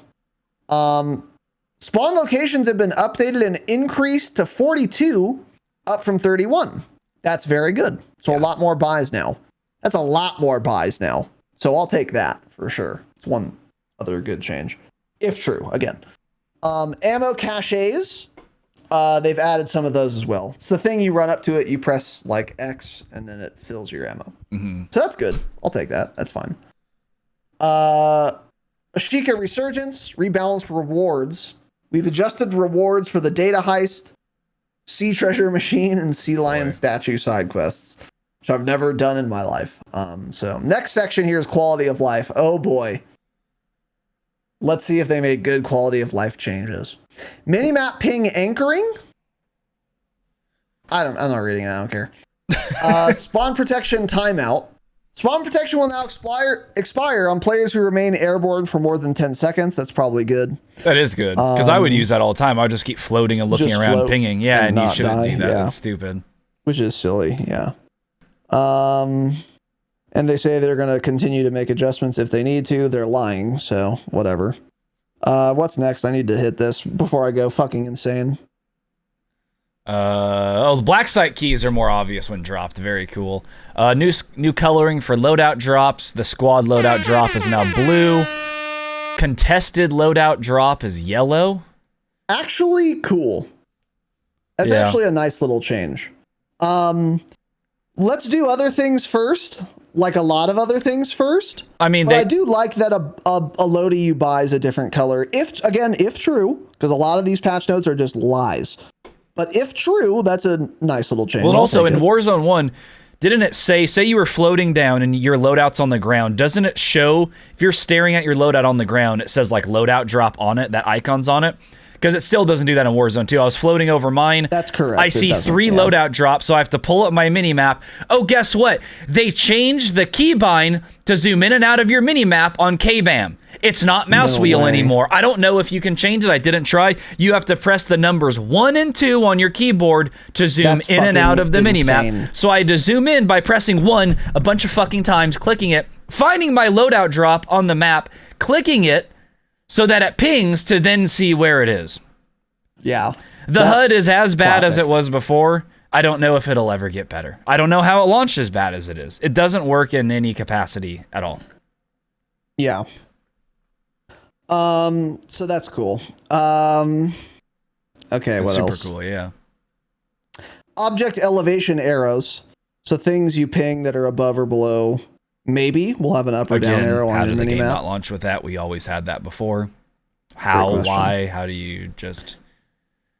Yep, don't know. And then more bug fixes that they say are true. Who knows? Not reading. DMZ, and they describe what this section is. The patch notes detail. I just can't believe it. The next header in all bold letters in the center of the screen. Big bold letters in large text, DMZ. Okay. And then in italics underneath it, they explain what this section is going to be about. The patch notes detailed in the section below are exclusive to DMZ. I mean, what the fuck are we doing? What the fuck are we doing? Classic Activision wasting time and resources on shit that doesn't matter like this. Yeah. Just perfectly emblematic of this miserable development studio. Okay, so there's a new faction. There's the barter and workbench shit we've talked about before. The active duty operator slots. Private exfil will be available at buy stations to trigger an exfil chopper to land an exfil point that is inactive for other players during that match. So less PvP. Everything I liked Oh, I about didn't see DMZ, that. Yep. Oh, Everything I liked awesome. about DMZ, where it at least forced people to like community exfils, will now not be relevant because you can just buy your own. And this is exfil. why it's built this way, because they don't just actually make it PvE. Have other players Might as on there, well but at make this it so point. that you can't do damage to them. Yeah. Oh my god. Everything, that's they cool. can't do a single fucking thing right. And you could already do None this of you with the deserve contract. game development jobs. You really don't. Yeah. Be on the streets. I don't care.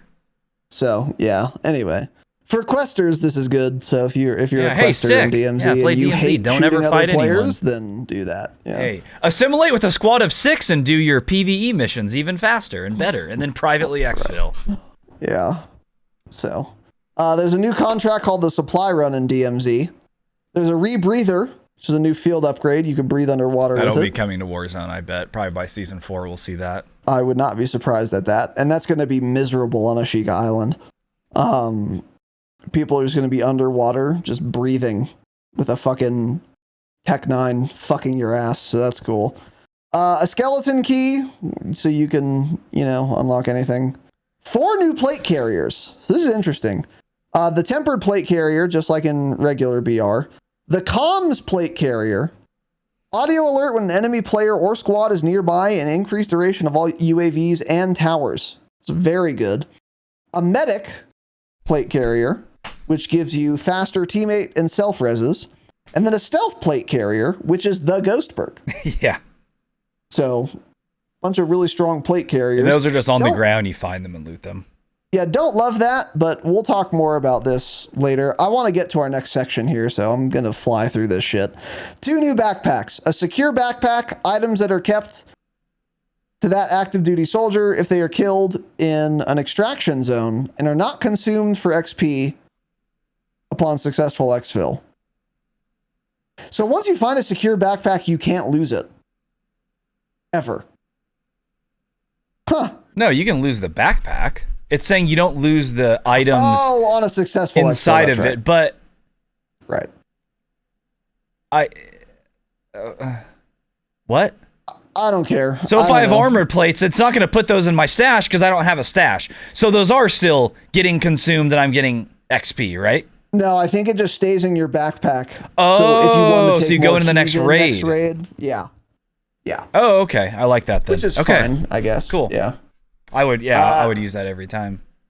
And then a scavenger backpack, max item slots at the cost of the 3rd weapon slot. So instead of having a 3rd weapon slot, if you have a scavenger backpack, that's just more slots for like keys and shit, which That's is cool. interesting. Some people could Yeah, I'm use okay that. with that. So there you go. Overall impact here for DMZ. We'll talk more about it, I think, later, but, and if we don't this episode, we'll talk about it in another episode because I want to get to the discourse. UI changes, gameplay changes. Out of the Deep mission is now easier to complete. A couple other things that I'm not going to talk about, and then bug fixes. Oh, that that's are the one we probably just fake. did. Where I had to kill people underwater. Oh, that's good. Yeah, that was super great. Yeah, all the players who've been playing DMZ this whole time couldn't complete that still. We were the first squad to ever complete that. Yeah. Yeah, no one's got past tier 2. So, cool. And then that's it for the season 3 patch notes. One last thing to cover here before we get into the TL drama mostly. This is from Bob Network UK. He's a COD leaker. This is a thread of all the pay-to-win DMZ benefits that Infinity Ward added with today's update. So one of them. So some of these are already in the store and many others are leaked and they will be coming. So the first one here, we have a weapon bundle of a gun. It's the Seiken, probably a terrible build. A DMZ bonus effect when you use this weapon. Ensured weapon cooldown. 15 minutes. So it reduces your weapon cooldown timer if you buy that bundle. Cool. The second one, here's another bundle. This will be coming out on May 2nd, it says. It is a Tracer Pack, a 2,400 COD point bundle. DMZ bonus effect, a free self-revive kit. This operator skin comes equipped with a free gear item. Item will only equip if a slot is empty.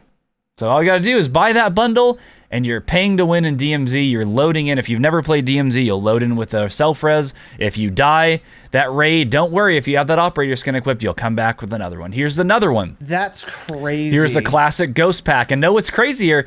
They are putting most of these on the packs that people will buy. Classic ghost. This will possibly be the most sold bundle they put out. This is a sick-looking skin. I may actually use my COD points to do this. So yeah, this is another one. This is coming out April 22nd. COD points he already has purchased, by the way. Yeah, I'm not buying COD points, and I was gifted points. These COD points by someone who once worked for Activision Studios. Yes, this is classic Ghost. Yeah. DMZ bonus effect. You come equipped with a 2-plate armor vest.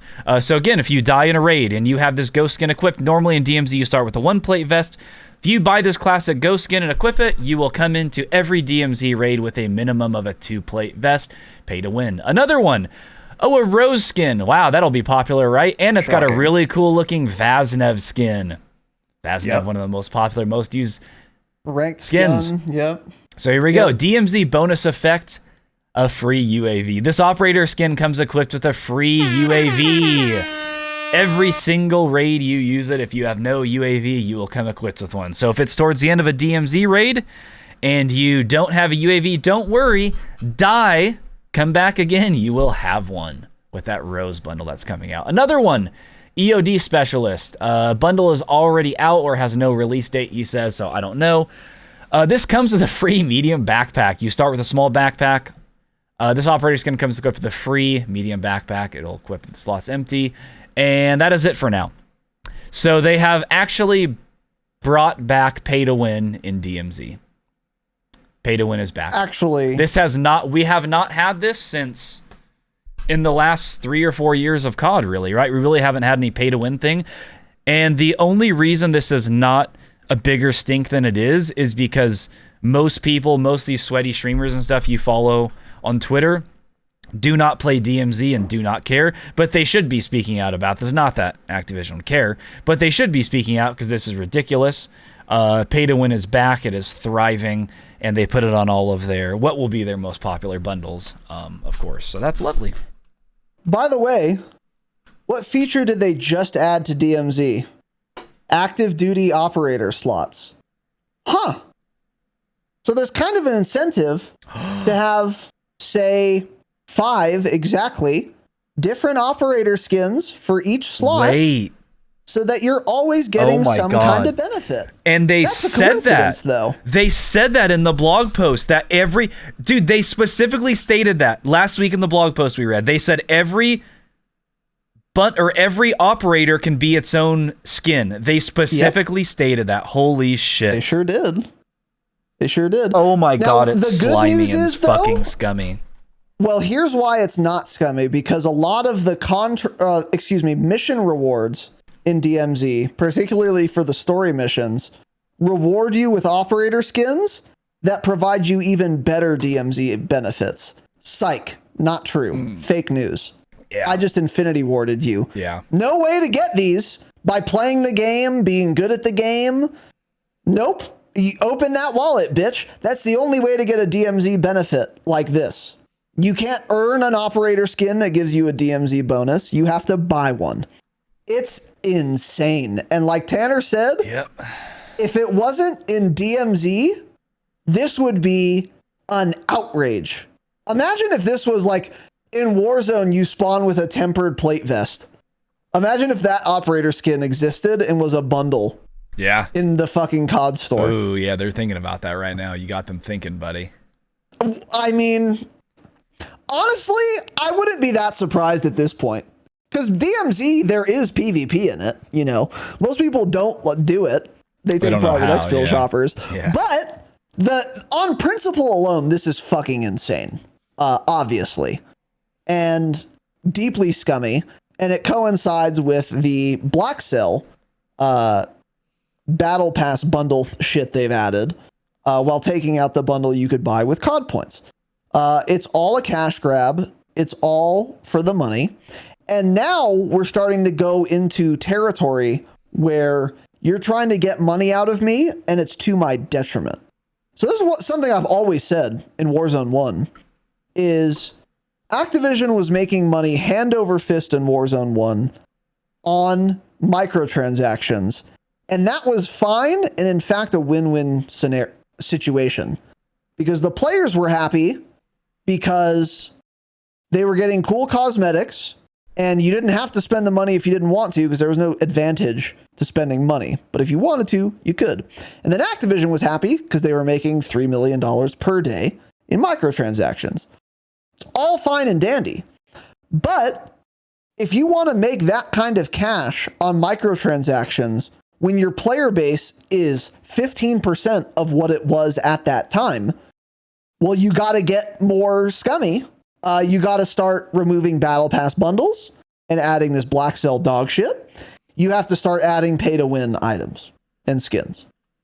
And this is a direct result of the player count being lower than it used to be.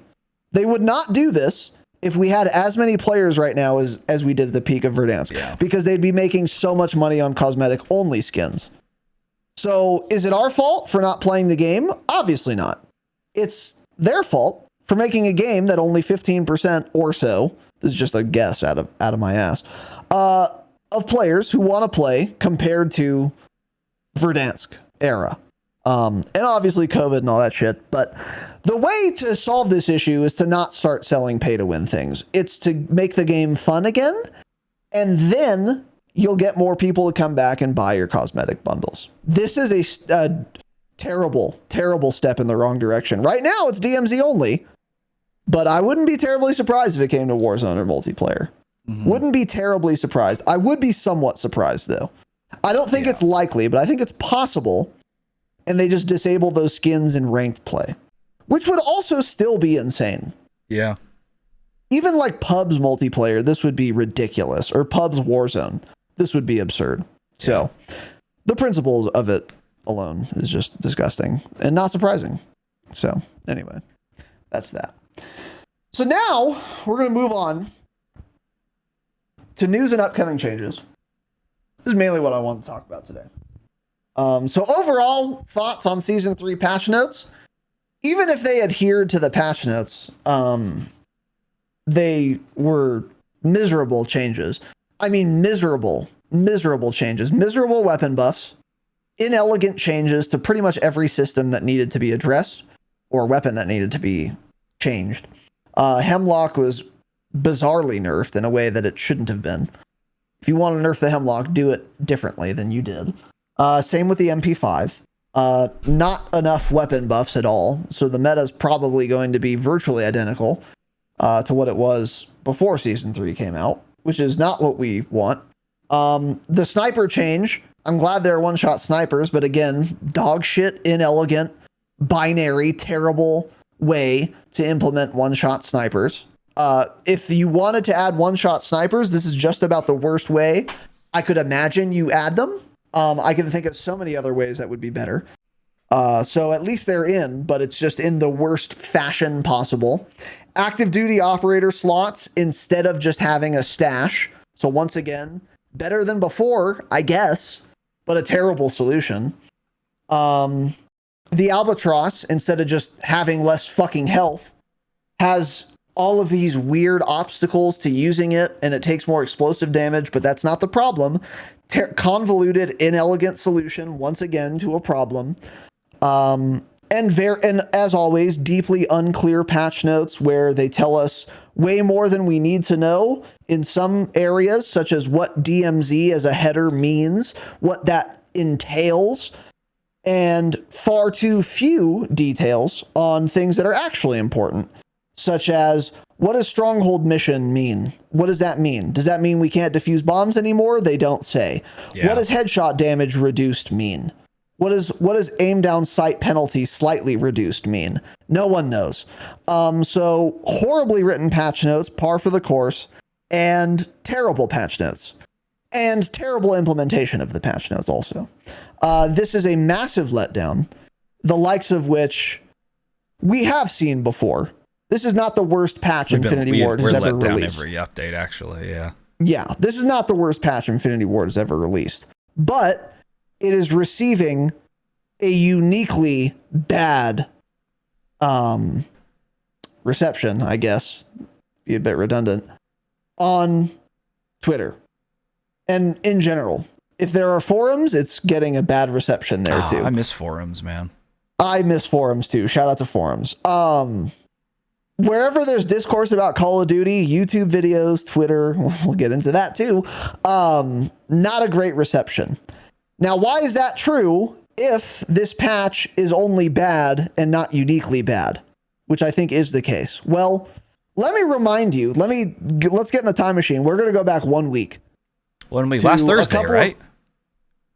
Last Thursday. Yeah, it must have been April 6th. I remember that. Yeah, I remember talking about this. To a couple of tweets that we covered on this very podcast from a couple of Call of Duty content creators who are the COD elite, the aristocracy of the COD community, who are invited to these quote-unquote developer calls.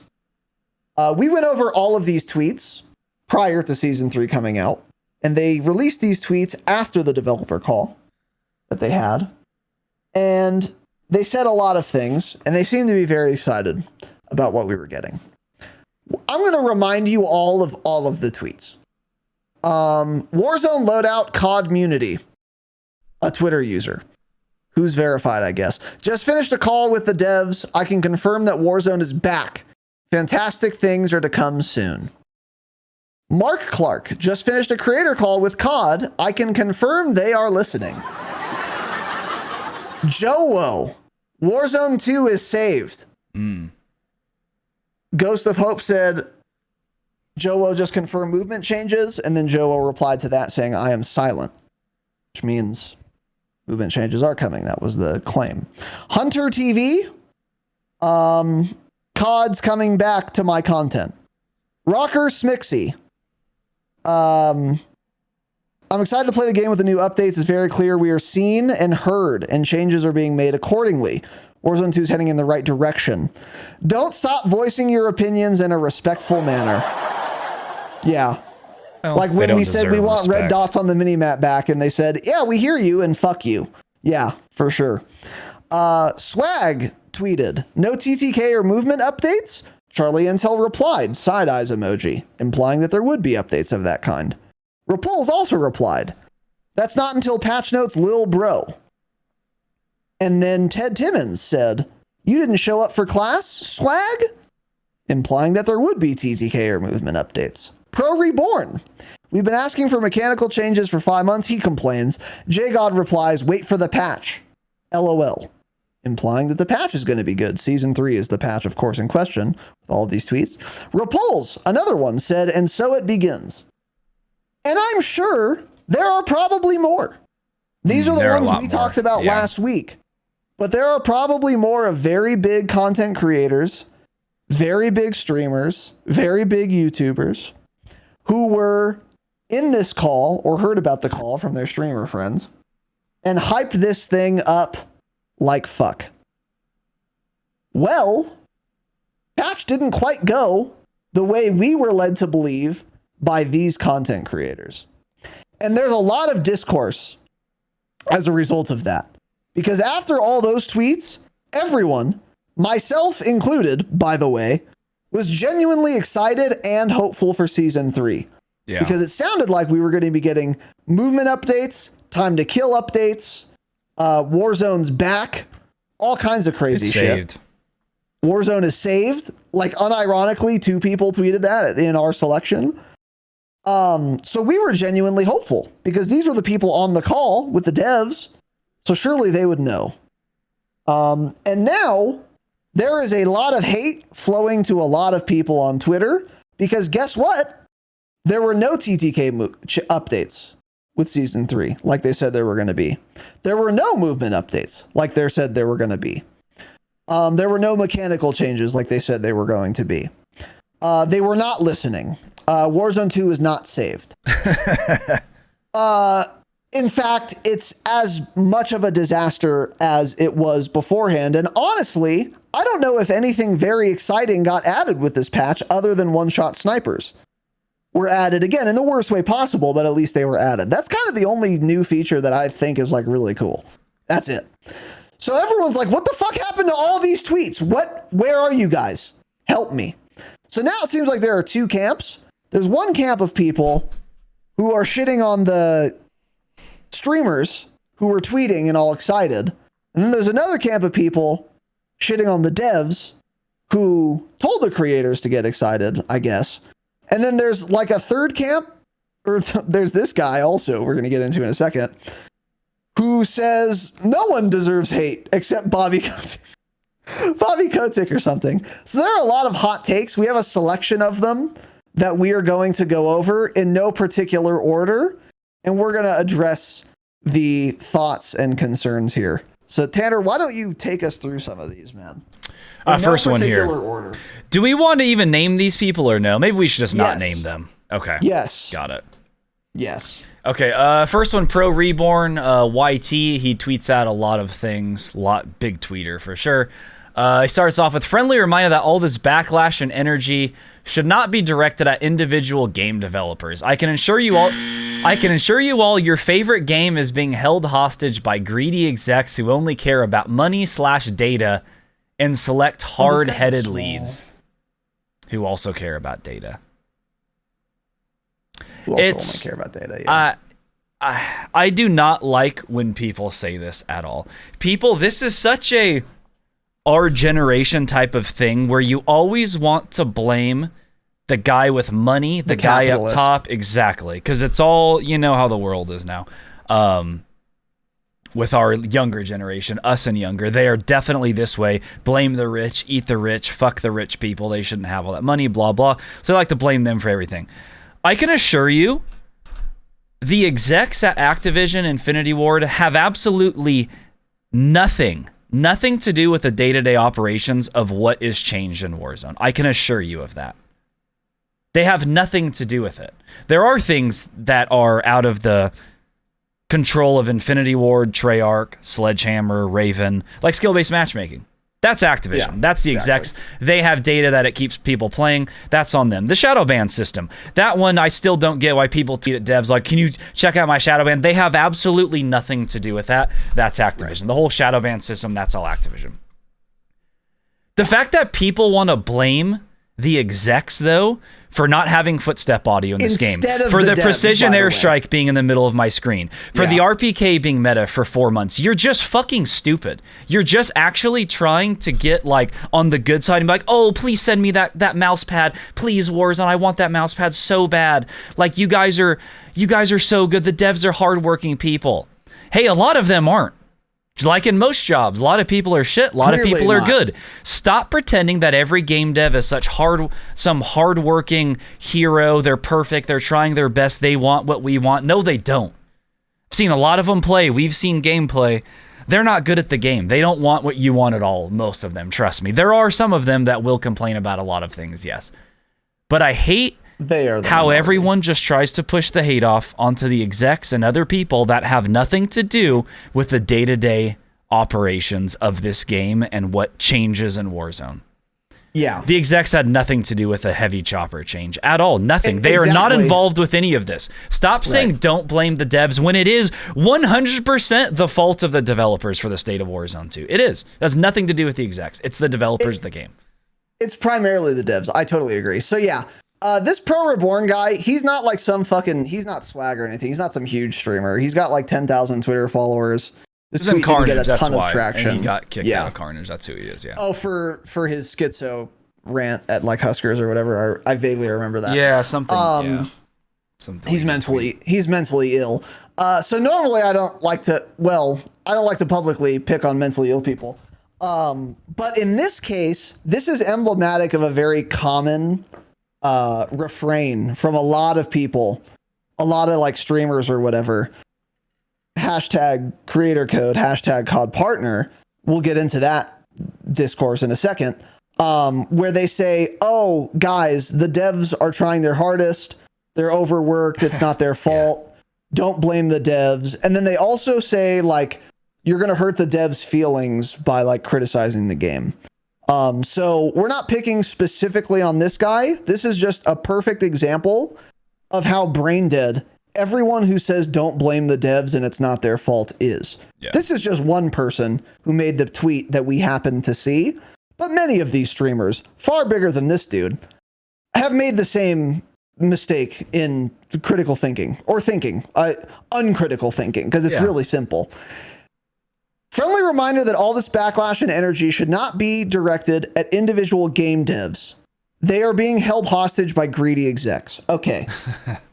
So again, like Tanner said, first of all, the greedy execs, the people in charge of Activision, the publisher, such as Bobby Kotick and I don't know, whatever fucking shadow company that's in the smoke-filled rooms and the board of Activision, what majority shareholders, Borpa Business, I don't know. All those people, they deserve a lot of blame for a lot of things. The monetization structure, for example, the Black Cell Operator Bundle, for example, pay-to-win DMZ skins, for example. These are all the fault of the execs that Pro Reborn and others are saying we should blame for Call of Duty, or some of the ills with all of the ills with Call of Duty. Yeah. They do deserve blame for SBMM, for the shadow ban system, for pay-to-win DMZ skins, and for whatever else I had just said. So fuck the executives. I mean, I totally agree with this. This is not wrong. That part of the take, true. They are to blame for a lot of the very big problems, institutional problems that have plagued this game since it launched or soon after, which we've talked about ad nauseum. We have a whole fucking episode. We have multiple full episodes on why SBMM is dog shit and why VPNing may or may not be allowed, whatever. So yes, blame the executives. I totally agree. They fucked a lot of this game up. But also blame the devs for different things too, though. That doesn't mean the devs are just fucking angels. This is insane. For example, the position of the killstreak banner notification on your screen. Do you think Bobby Kotick wants that to obstruct the vision of the players of the game that he collects revenue checks from? Of course he doesn't. He's never seen gameplay of Warzone. He doesn't know. He doesn't know what Call of Duty is. Yeah. He just doesn't have any idea. He's never seen a video game in his life. He doesn't care at all. But if he did understand, he would actually want the opposite of what the devs are doing, which is for the killstreak banner to not be in the center of the screen. Yeah. That is not Bobby Kotick's fault or any greedy executive's fault. That is fucking Joe Apricot's fault and people in charge at Infinity Ward. And to some degree, the rank and file, because whoever moved the killstreak banner when they made this patch, right? It wasn't Joe Apricot. Joe Seacott did not sit down and boot up his PC and do some coding that day. It was some guy. And that guy, if you're going to be sitting there and moving the fucking killstreak banner, move it more. That guy is rank and file, and he is a dog shit, trash first-person shooter game developer who should be ridiculed made to feel bad publicly and shamed on Twitter and fired and maybe homeless. This guy does not deserve a job, and he is the lowest rung on the ladder. And he should be shamed. He should be mocked, and he should feel bad. He won't, by the way. If you're trying to protect these people's feelings, they don't care. They don't take it personally. They don't get offended. Oh, protect their feelings. Take your compassion elsewhere, because they don't give a fuck if you criticize the game. Obviously, if they cared at all, they wouldn't have moved the kill streak banner by 2 centimeters.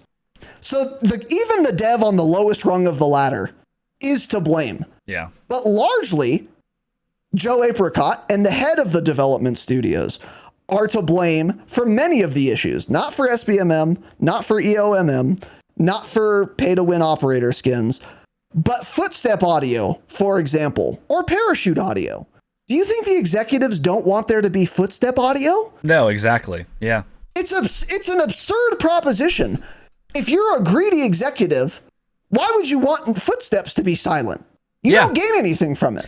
And that's what I don't get. It harms you. Yes. It harms you. It's at odds with what the executives That's what makes no sense about this whole argument. And that's what Chris just said in Kick Chat too. The execs are for sure yelling at the devs too. They're seeing this shit and the backlash, and they're probably thinking, why can't you fix the fucking game? Exactly. Do you think the execs who are making the money off this love seeing all the hate? No, they're not to blame for the state of Warzone. The map Caldera that all of you hated so much. Do you think the execs had some, let's design this island map with a huge volcano in the middle that you can't run up, you can't get around, everyone's gonna hate it, let's do that? No, the developers designed that map, right? And you guys all hated it. It's just, I hate this whole push the blame to someone else always. Push the blame to the rich guy, push the blame to the guy in charge. He's the only one to blame. It's so stupid and such a childish argument to have. It's completely brainless. It's insane. So in summary, the greedy execs have ruined Call of Duty partially for a lot of things, and fuck them. Also, the development heads at these studios have ruined this game partially, and fuck them. And also, the guy who's been there for 6 months and has no power has also ruined this game, and fuck him also. Everyone at Infinity Ward who is working on Warzone 2 is to blame, and they are shit. And they should be shamed for it. I wish they would feel as bad as these people trying to protect their feelings think they feel when they get lampooned on Twitter, because I want them to feel bad for doing as terrible of a job as they've done. Yeah. All of them are to blame, from the least power to the most power at Infinity Ward, at Activision Publishing, at Blizzard Entertainment. All of them are to blame. Virtually. Yeah. You can blame anyone who has their hands in any way in the cookie jar with respect to Warzone 2. So I'm not saying don't blame the executives. I'm saying blame them also, in addition to everyone else. Every single developer who's worked on Call of Duty, shame on you. Shame on you. Don't blame them. The only people that are blameless who work at Call of Duty, I'm not kidding, is the art department. They do a great job. And whoever makes the trailers, they do a great job too. Those are people who deserve a salary. Everyone else, fire them. Clean house. It's insane. It's ridiculous. So anyway, yeah. Oh, don't cry at the devs. Fuck you if you have that position. Yeah. You're wrong. You're wrong. So anyways. They're the primary people to blame. They're primarily to blame for most of the problems, yeah. I would rather have SBMM in a fun game that works and where I hear footsteps and where the heavy chopper doesn't take literally 1,200 LMG rounds to shoot down than not have SBMM anymore and play this game. So they're both to blame, but the devs are more to blame by far right now for the state of Warzone 2. Yeah. All of them. The rank and file, but especially the development heads, but again, also the rank and file. How do you go as far as to move the banner and then not do it enough? It's outrageous. It's unforgivable. Yeah. So anyway. There's another one here from another guy on Twitter. I didn't put the name. I don't remember who it was because I wasn't sure if we were going to call him out or how this is going to work. But another one, similar thing someone said. Sorry for the negativity and blah, blah on stream today. Seeing creator friends I care about get blamed for the incompetence of corporate suits really affected me. Yeah, because again, Bobby and the execs want the game to be so bad and get all of this hate because that works out so well for them. Please use your brain one time and really think about that before you tweet that. It is so childish. I fucking hate this argument. Actually, more than anything, I hate the don't blame the devs argument. Fuck, man. It's so dumb. And I swear to God, it's like, blame? it's only in the Call of Duty world this happens. So many other games I played, H1Z1, blame the fucking devs because they ruined the game. They said, holy shit, what are these devs doing? Get them out of here. They ruined the game. That always happens. It's only the Call of Duty. It's only these kids, these young kids like, oh no, eat the rich, fucking, dipshit for president 2024. What's that chick's name they all love? What's the big socialist AOC? chick? AOC 2024, eat the rich, fuck the rich, blah, blah, don't blame the working class. They're trying their best. Ooh, fuck you. Blame them. It's there to blame. It's also because they take their marching orders from these big streamers, and unlike most games, these big streamers have a very strong incentive to suck up to the development heads and the publishers so that they keep getting invited to COD Next and events like that. Yes. That incentive doesn't exist in H1Z1, so guess what all the H1Z1 streamers say? That incentive doesn't exist in Tarkov, so guess what all the Tarkov streamers say? They say the obvious thing, which is, of course, blame the devs also. Yeah. Hey, is anyone ever blaming the executive suits at Battle State Games? I don't even know who they are. No, it's blame the developers for the state of the game, for how the recoil works, for the weight system, for the inertia, for this and that. I swear to God, it's only in Call of Duty do people have this awful, stupid, brain-dead, ridiculous take. I hate it. Yeah. So fuck that guy too. I think that was Lucci. Tanner edited the name. No, that wasn't Lucci.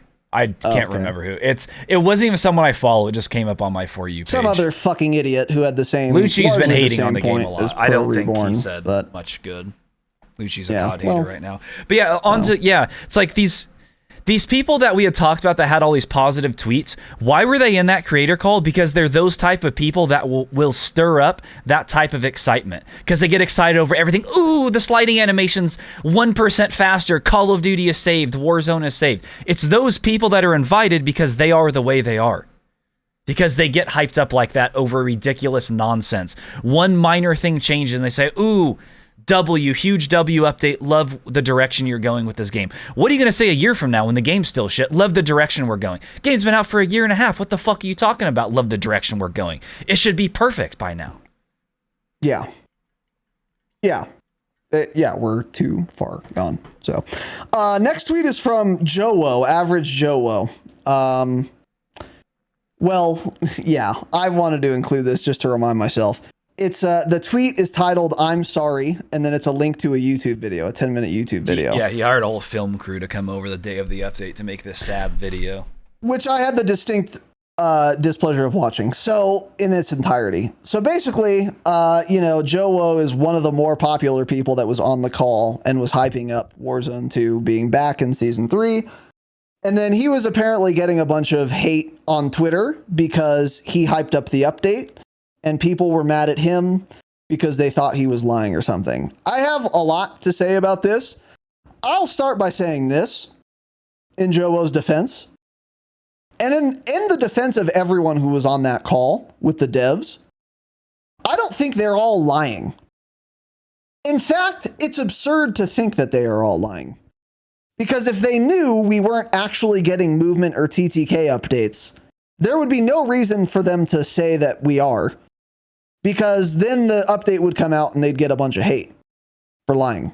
So they're not lying. And a lot of people are getting mad at the creators who were in the call for hyping up the update when they, I guess, shouldn't have. I think these people, it's almost certain that all these people were just deceived by Ted Timmy Timmons and other devs on the call who were promising way more with Season 3 than they actually delivered. And then, therefore, all the streamers, got really excited and kind of blew their load. What can you blame these streamers for? Well, you could blame them for getting too excited and hyping it up too much. You could blame them for believing the devs in the call. I don't even think that's fair, though. These guys want COD to be good. They want Warzone to be good. They're told it's good by the developers for Season 3. And then they're excited about it being good.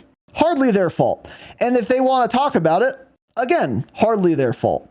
So do these guys deserve all the hate they're getting for season 3 being a bad update? Of course not. Joe didn't fucking code season 3. He wanted it to be good. And there's a very funny clip of him running around in the pregame lobby, which I talked about, where he's genuinely shocked that, in fact, the movement is exactly the same. So people are like shitting all over him, which is absurd. But then also he made a 10-minute documentary style interview where it's like he's a Me Too victim in the Weinstein era who is in like some Barbara Walters fucking 60-minute segment or something. Yeah. And it's very, very melodramatic, which I just found kind of cringe. And he's like, guys, it's not my fault. It's not my fault, dude. Don't blame me. And he's kind of right. I mean, the worst thing that he is to blame for is just believing the devs. And I don't even blame him for doing that much or hyping it up. I don't think it's fair to put blame on him even for believing them. Because of course you're going to believe them and you want to believe them. However, there were some things he said in that call that really pissed me off. And one of them is like, oh, these guys on Twitter will insult me and say, one of the insults was heinous, and you watch the video. It was real goblin mode. Yeah. He was like, oh yeah, well, everyone says, I get paid by Call of Duty and I'm like a COD, I have a creator code, and that's why I hyped up the update and I suck up to the devs so much. And then he's like, well, we don't even get paid by Call of Duty. I've never been paid by Call of Duty. And that was Lucky, right? No, this was Joe in his video. Oh, did he say that too? Oh, yeah. Oh, okay. Yeah. He's like, oh, we don't even get paid by them. And we haven't even had creator codes. I didn't even get one right away in Warzone 1. I did get one eventually though. And also there aren't even any creator codes right now in Warzone 2. So like, I'm not getting paid by Call of Duty.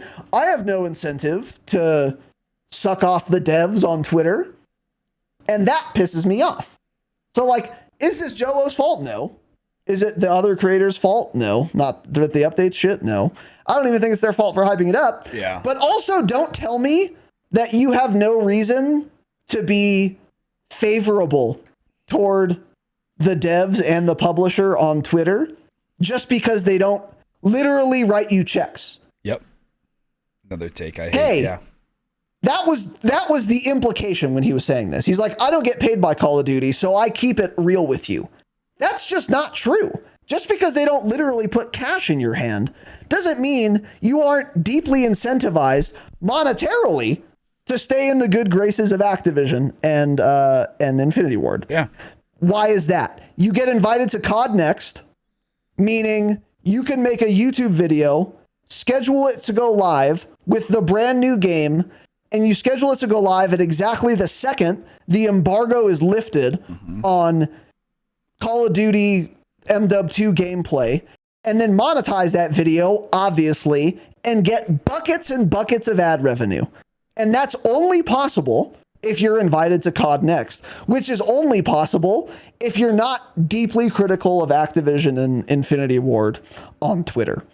So when you say, oh, I don't get paid by Call of Duty, so I have no incentive to not keep it real, stop. It's just a lie. It's not true. You get invited to events, you get the care packages, you do get creator codes when they inevitably come back. There are obviously a ton of benefits to being in the good graces of the developer of the game you play. Duh. Yeah. And you absolutely earn more money that way than by not doing it. So let me be clear here. First of all, I'm not picking on Joe uniquely because a ton of the fucking COD creators do this. As some other creators have pointed out, shout out to Kaylee. The best fucking tweet of the entire saga is from Kaylee Renee, former Call of Duty player. Shout out to Kaylee. But fuck, what was I saying? Oh yeah, he's not the only guy who does this, who just completely sucks off the devs and throats their dicks and desperately, obviously is groveling because he wants that insider access. Don't pretend that you're not doing it for money. Now, and don't pretend you're keeping it real. And don't get mad when people say you're not keeping it real. That's absurd. If you want to be a COD creator, COD partner, and not be super critical of the game because you want the creator code and you want to get invited to the events, that's fine. In fact, I would probably do the same thing. But I wouldn't also, out of the other side of my mouth, say everything I do is 100% honest and real. I keep it real. I don't get paid by Call of Duty. You would never hear me say that. And if I did, I would say, I get a lot of benefits from COD though, and I am incentivized to talk good about them. So you can believe me or not, but I am incentivized to be positive toward Call of Duty. That's what I would say. And I would still collect the checks or the creator code or get to the events, whatever. And I would probably be less critical than I could be. Because it might be worth the money. So if these people are doing that, that's fine. But don't pretend that you're not benefiting from being a complete toady for Call of Duty, because you are. It's absurd. Yep. Yeah, and you're never just going to go full on hatred towards you. Or not. Most people aren't. Some of them do. We'll get into it in a little bit. Yeah, because you do make money. So it's like, yeah, how many fucking gifted subs, donations, bits did Joe get when he live streamed from Call of Duty next? How much money did he make doing that stream? Oh yeah, but hey, they're not cutting me a check, so like what? Like they're not paying me. It's just so yeah, ridiculous. We get it. You're making a lot of money off that though, so don't act like you're not fucking making anything. Yeah.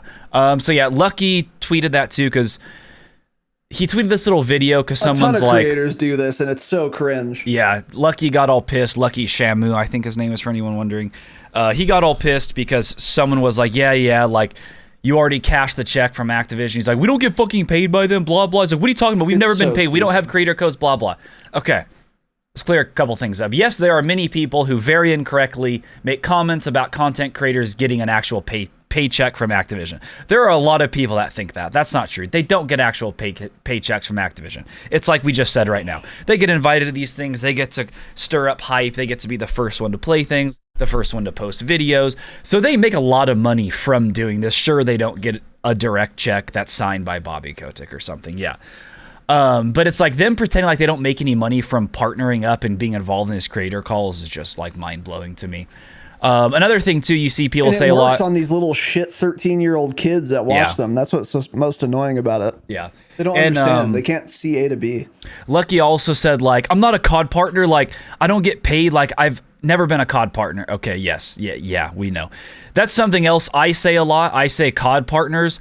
I understand they are not getting paid. I've never once thought that. Saying COD partners is a way less cringe way of saying content creators because I hate that word. So that's why I call them COD partners. Yes, I know they're not getting paid. Yes, I know most of them aren't doing hashtag ad and hashtag COD partner.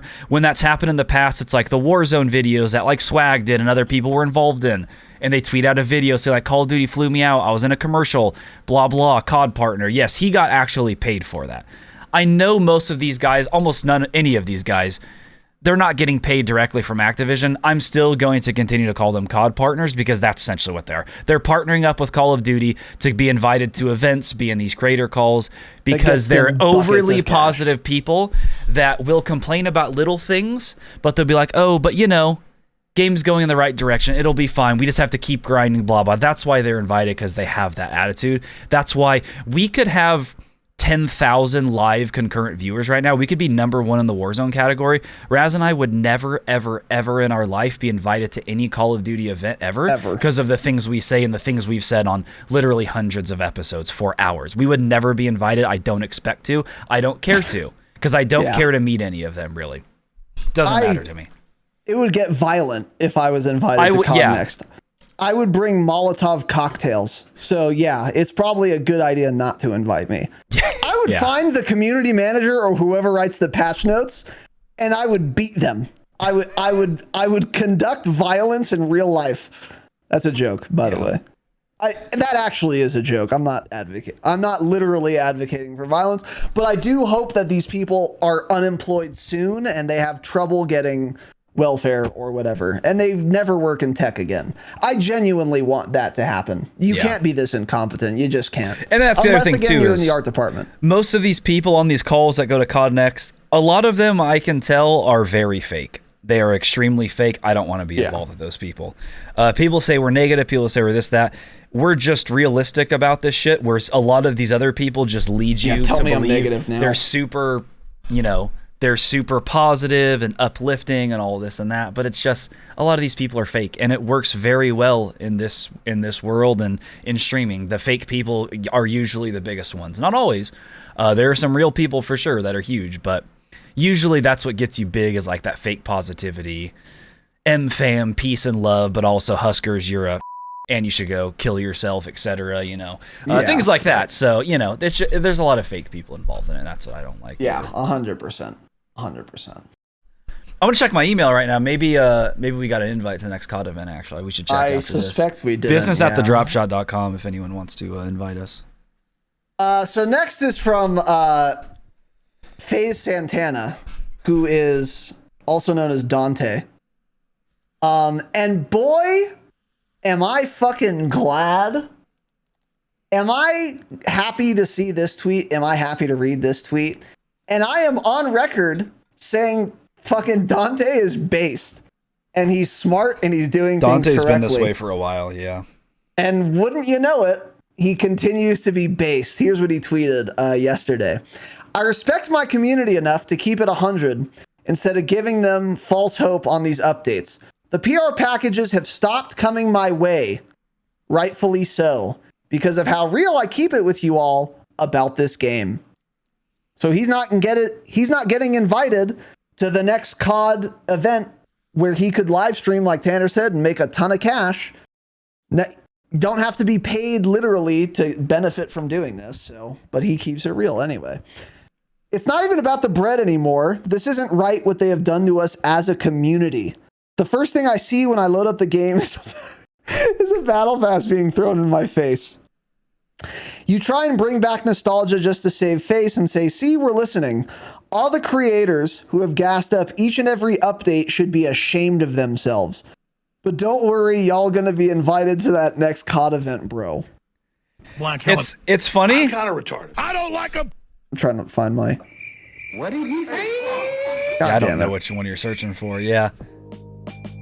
You're really all sorts of screwed up, aren't you? Squad W. Black helicopters. Yeah, I can't find it. I have one that was like, oh! Oh, yeah, I remember that one. You haven't played that one in a while. Yeah, it's funny, though, because he's even, like, it sounds like he's calling out, like, Swag and his buddies that he, like, fucking lives with. I guess Swag hasn't been too positive at all lately. I mean, he wasn't even on this creator call, I guess. But, yeah, Nothing he's definitely was calling crazy. out some of his buddies. Yeah. Yeah, true. And then someone replied to this tweet and said, bro, what even is this tweet? You know it's waffle, but you're tweeting it anyway. I don't know what that means. He's a Brit. Yeah, I'm not sure. Man was literally in probably a 5 to 6 figure promo vid for MW2 and most definitely played it early. But now it's nah, bro. These PR packages are affecting people's opinions. Which is absurd. Dante said they used to be coming to him and then they stopped because he was being negative despite getting a 6-figure promo video for MW2. So I don't even know what this criticism is. It doesn't make sense. Yeah, all I see from this tactical Brit guy are awful takes on my For You page. Awful takes British. usually. And then Dante replied, didn't play it early other than going to the COD Next event from that day. I've kept it 100 on what my thoughts were on this game. Don't play with me on this one. So yeah, I mean, based, real, red-pilled. By the way, I don't think everyone who is like in the good graces of Call of Duty has an obligation to do this. I think if you're earning a ton of money by getting invited to these events and that's like important to you, then you should continue to do that. You know, like, yeah, there's nothing wrong with not voicing criticism, but that's also different than like hyping up updates that you know aren't good. Like, you don't have to lie to be not critical. You could just shut the fuck up. That's what I would say. And when good things happen, you say something, so you keep getting invited. But when bad updates happen, you just keep your fucking mouth shut. You'll still get invited to the events, and you won't be a disingenuous fake cunt. Yeah. I think that's fine too, and you're still getting your bag. Or you can go fucking balls to the wall like Dante and lose money, but be based. That's fine too. That's cool. But don't lie to me. That's the thing. That's where I have the issue. And that's who Dante is calling out here. So shout out to him. But yeah, and this is why Jowo saying I don't get paid by Call of Duty is a meaningless statement. FaZe Santana literally said it here. He got a 5-figure commercial deal to be in that MW2 commercial, probably. That this guy's probably right. And he won't get that again because he's critical of the game, and he knows that. Yeah. So he is losing money. You don't need to be getting paid by the fucking company to be profiting off of being in their good graces. Yeah, that's why when Joe and Lucky Shamu and whoever the fuck these other people are saying, "Oh, they don't pay us, so I'm my opinion's real because they don't pay us." Yeah. Go fuck yourself, you disingenuous cunt. It's so absurd. And you know it too, so it's just ridiculous. But anyway, shout out to Dante. We got next here. Next this is a funny little tweet from our buddy Teddy Timmons. He said, "Hey folks, hope you enjoy season 3 and see it as a step in the right direction again." So he knows the game's dog shit, I guess. And it's a step in the right direction. I can't believe a lead of the studio is saying that. With plenty more changes coming in the mid-season update, my only request is to please keep things respectful and not personal. We love this game too, you don't. And work hard to bring the best game to you, you don't. You lied. It's just, this whole tweet saying like, hope you enjoy and see it as a step in the right direction. Such an insane thing for one of the leads of the studios to tweet out. It's like, imagine ridiculous. If Joe Seacott tweeted this out. Hope you see it as a step in the right direction. Holy fuck, he'd be getting flamed. Yeah. So. And by the way, as far as I know, no official source from Activision, Call of Duty, whatever, has come out and said, "Hey, sorry, we fucking lied to every streamer on that development call. Oops." Yeah. Not one sentence from the game itself, from an authority. Yeah, you think figure. Ted or someone could have said that, because like I said, he's probably the one that hyped them all up. He should have said, I guess I should have been more, I don't know, made things more clear, Massive I guess. Miscommunication if every single person in that call thought it was coming at all or this soon or whatever. Yep. Absolutely the dev's fault there. Yeah. So yeah, fuck you, Ted. I'm not keeping it respectful. And I will keep it personal. Especially you. You're the head of Raven. To whatever degree Raven was in charge of this update is your fault, personally. Like you personally. Yeah. You hired the people who didn't move the kill streak banner enough. You made the decision to add redeploy packs again. You made the decision to add the trophies. It is personally your fucking fault. Of course it's going to be personal. Yep. You're the problem. Stop. You're the one who miscommunicated evidently to all these streamers. It is you personally who are at fault for a lot of the issues, probably. Yeah. You definitely were in Caldera. So of course I'm going to make it personal. Of course it's personal. Personally, you fucking suck as a developer. You're terrible. Your ideas are shit. Your hiring process is trash. And you shouldn't be working in video game development for an FPS game at a bare minimum. Yeah. So, yeah, it should be personal. Yeah, and then Charlie Intel tweeted something out this morning. In the sake of transparency, there was discussions on the creator call last week that led many of us to believe more significant changes would happen than what transpired with the update. We were told there was adjustments to TTK, especially close range, but that boiled down to weapon balancing and not actual TTK health changes. I never thought it was that. I don't know what was said in the call that they would have thought that. Even when all these guys were like, no TTK or movement updates. And then Ted Timmons replied, "You didn't show up for class, did you?" Implying that they talked about it in the creator call. When I've been hearing TTK discussed, I just always assume they're talking about weapon balancing update, because I feel like they would just say more health is being added. I don't know. I never thought maybe there was more. Maybe there were more tweets or more things said on the call that we didn't see. Because Charlie Intel is saying, especially at close range, that implies they said something on the call. Yeah. Right? Yeah. We were told there would be movement improvement and fluidity to sliding, diving, and those ended up being extremely minor. Yeah. I think actually if they didn't put it in the patch notes, I'm not sure anyone would have noticed that change, and I'm being dead serious. I don't know if that if people would have noticed. We were also told there would be sliding while firing, but at the end was told that was a miscommunication and not happening. How does that happen? Does that mean, is it a miscommunication because it's coming soon? What? Like, how do you miscommunicate that? Someone Great obviously question. thinks that is coming. How is there any sort of miscommunication Whoever there? writes the patch notes led this call because they are wildly unclear. This was a lot of miscommunicating. Wild. Yeah, and then he goes on to say, we want what's best for COD. We always share our feedback to the developers. They decide what to do with the feedback is up to them. And then he said, and I will add this, and this is of course all fake news. Yes, we're all on agreement. If we were to join future content creator calls, we will not hype any aspect of it up till the update goes live and everyone gets to see the changes. Yes, they will. Because this last call especially had a bunch of new people on it that had never been in a creator call. Saw them tweeting about it, and I've never seen it before. Some of them said it was their first time being on a call. They will hype it up. Yeah, maybe not Charlie Intel. Yeah, but this will continue to happen every Probably creator not Joe call for will. sure. Yeah, well, it will. I don't know. We'll see. Yeah. But yeah. Yeah. What was I gonna say? Yeah. So they just, I don't know. Yeah. No, I have nothing else to add. So. Anyway. Yeah, so that's pretty much it for that. And then last thing here that I thought was funny that I saw. This is from, if anyone's ever seen on Twitter, she's a streamer. Her name is Tactical Grandma. This really sweet lady, probably in her 60s, I would assume, that streams video games. Really nice. She streams Older Warzone. Your guys' age. She has been voice chat banned for offensive chat. And she tweets out, I am the least offensive person in Warzone. I ask people how their day is when they are down and occasionally say you're trash. Something needs to change on these reports. And then she, of course, tags Call of Duty and Activision. I don't think this lady's ever used a curse word in her life.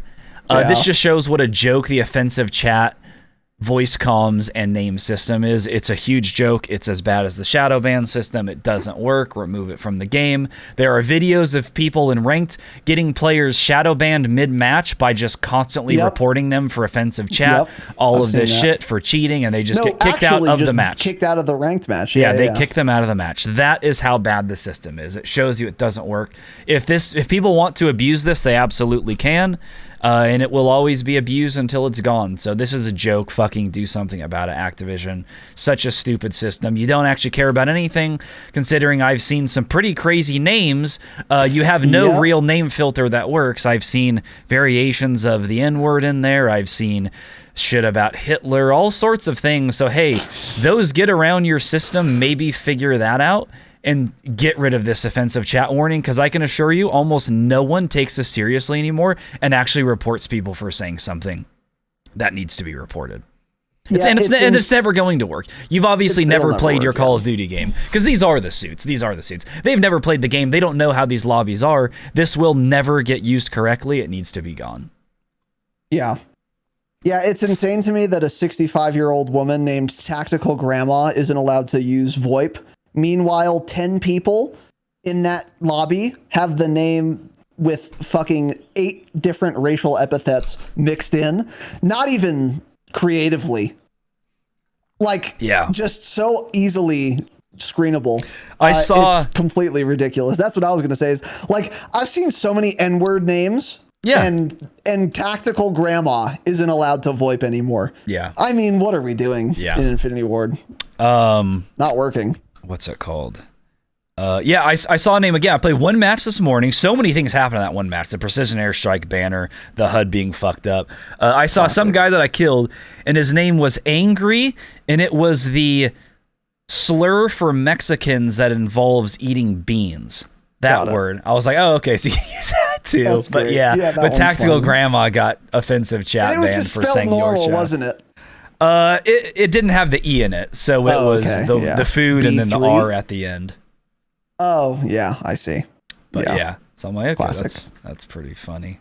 So yeah, that all gets around the filter. So nothing works correctly, as it should, of course. Nothing works correctly, yeah. So that is what I want to talk about. There is way more drama on the timeline than just that. Those were a couple little tidbits, and I think we kind of ran the gamut there on what was said. And there are variations of everything we talked about by different streamers. Whatever. A lot of it is like big streamers shitting on other streamers. Like I think Tim the Tap Man was shitting on someone as well. who was hyping up this update. Yeah, didn't someone say that at chat in the beginning of this? I think he That's watched what someone Joe-Wo's said. video and he had said, well, Joe-Wo shouldn't have gotten that excited knowing this game, or I don't know, something. That's kind of a dumb criticism. Like, I mean, you probably should know better, but like, it's not really Joe-Wo's fault. He got lied to by devs. I don't know. Yeah. But yeah, there are a lot of things I'd like to cap this off with. Number one, don't ever believe the hype again. Ever. I mean, just don't.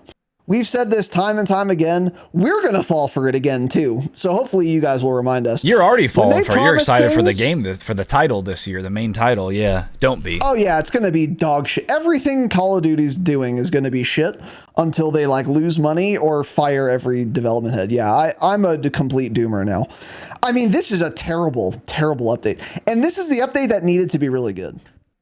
Right before Ranked Warzone comes out, flagging numbers in player count, in sales, probably in revenue. This was the update, the big update where they didn't have to backtrack, and they didn't.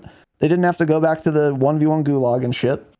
And they had the time, and they had the space, and they had the motive to like fix the game. And they did not do that at all. And I've never seen this much outrage before. So a couple things. Number one, don't ever get excited based on what devs or content creators tell you ever again for a Warzone update. For a Call of Duty update, excuse me. Never again. Never again. The devs will obviously just lie to content creators. And so if you're hearing it from a content creator, which is already kind of like a game of telephone, don't trust it ever again. Don't fall for this shit ever again. Believe the game is good when you're playing it and having fun, and it's good after an update, not before.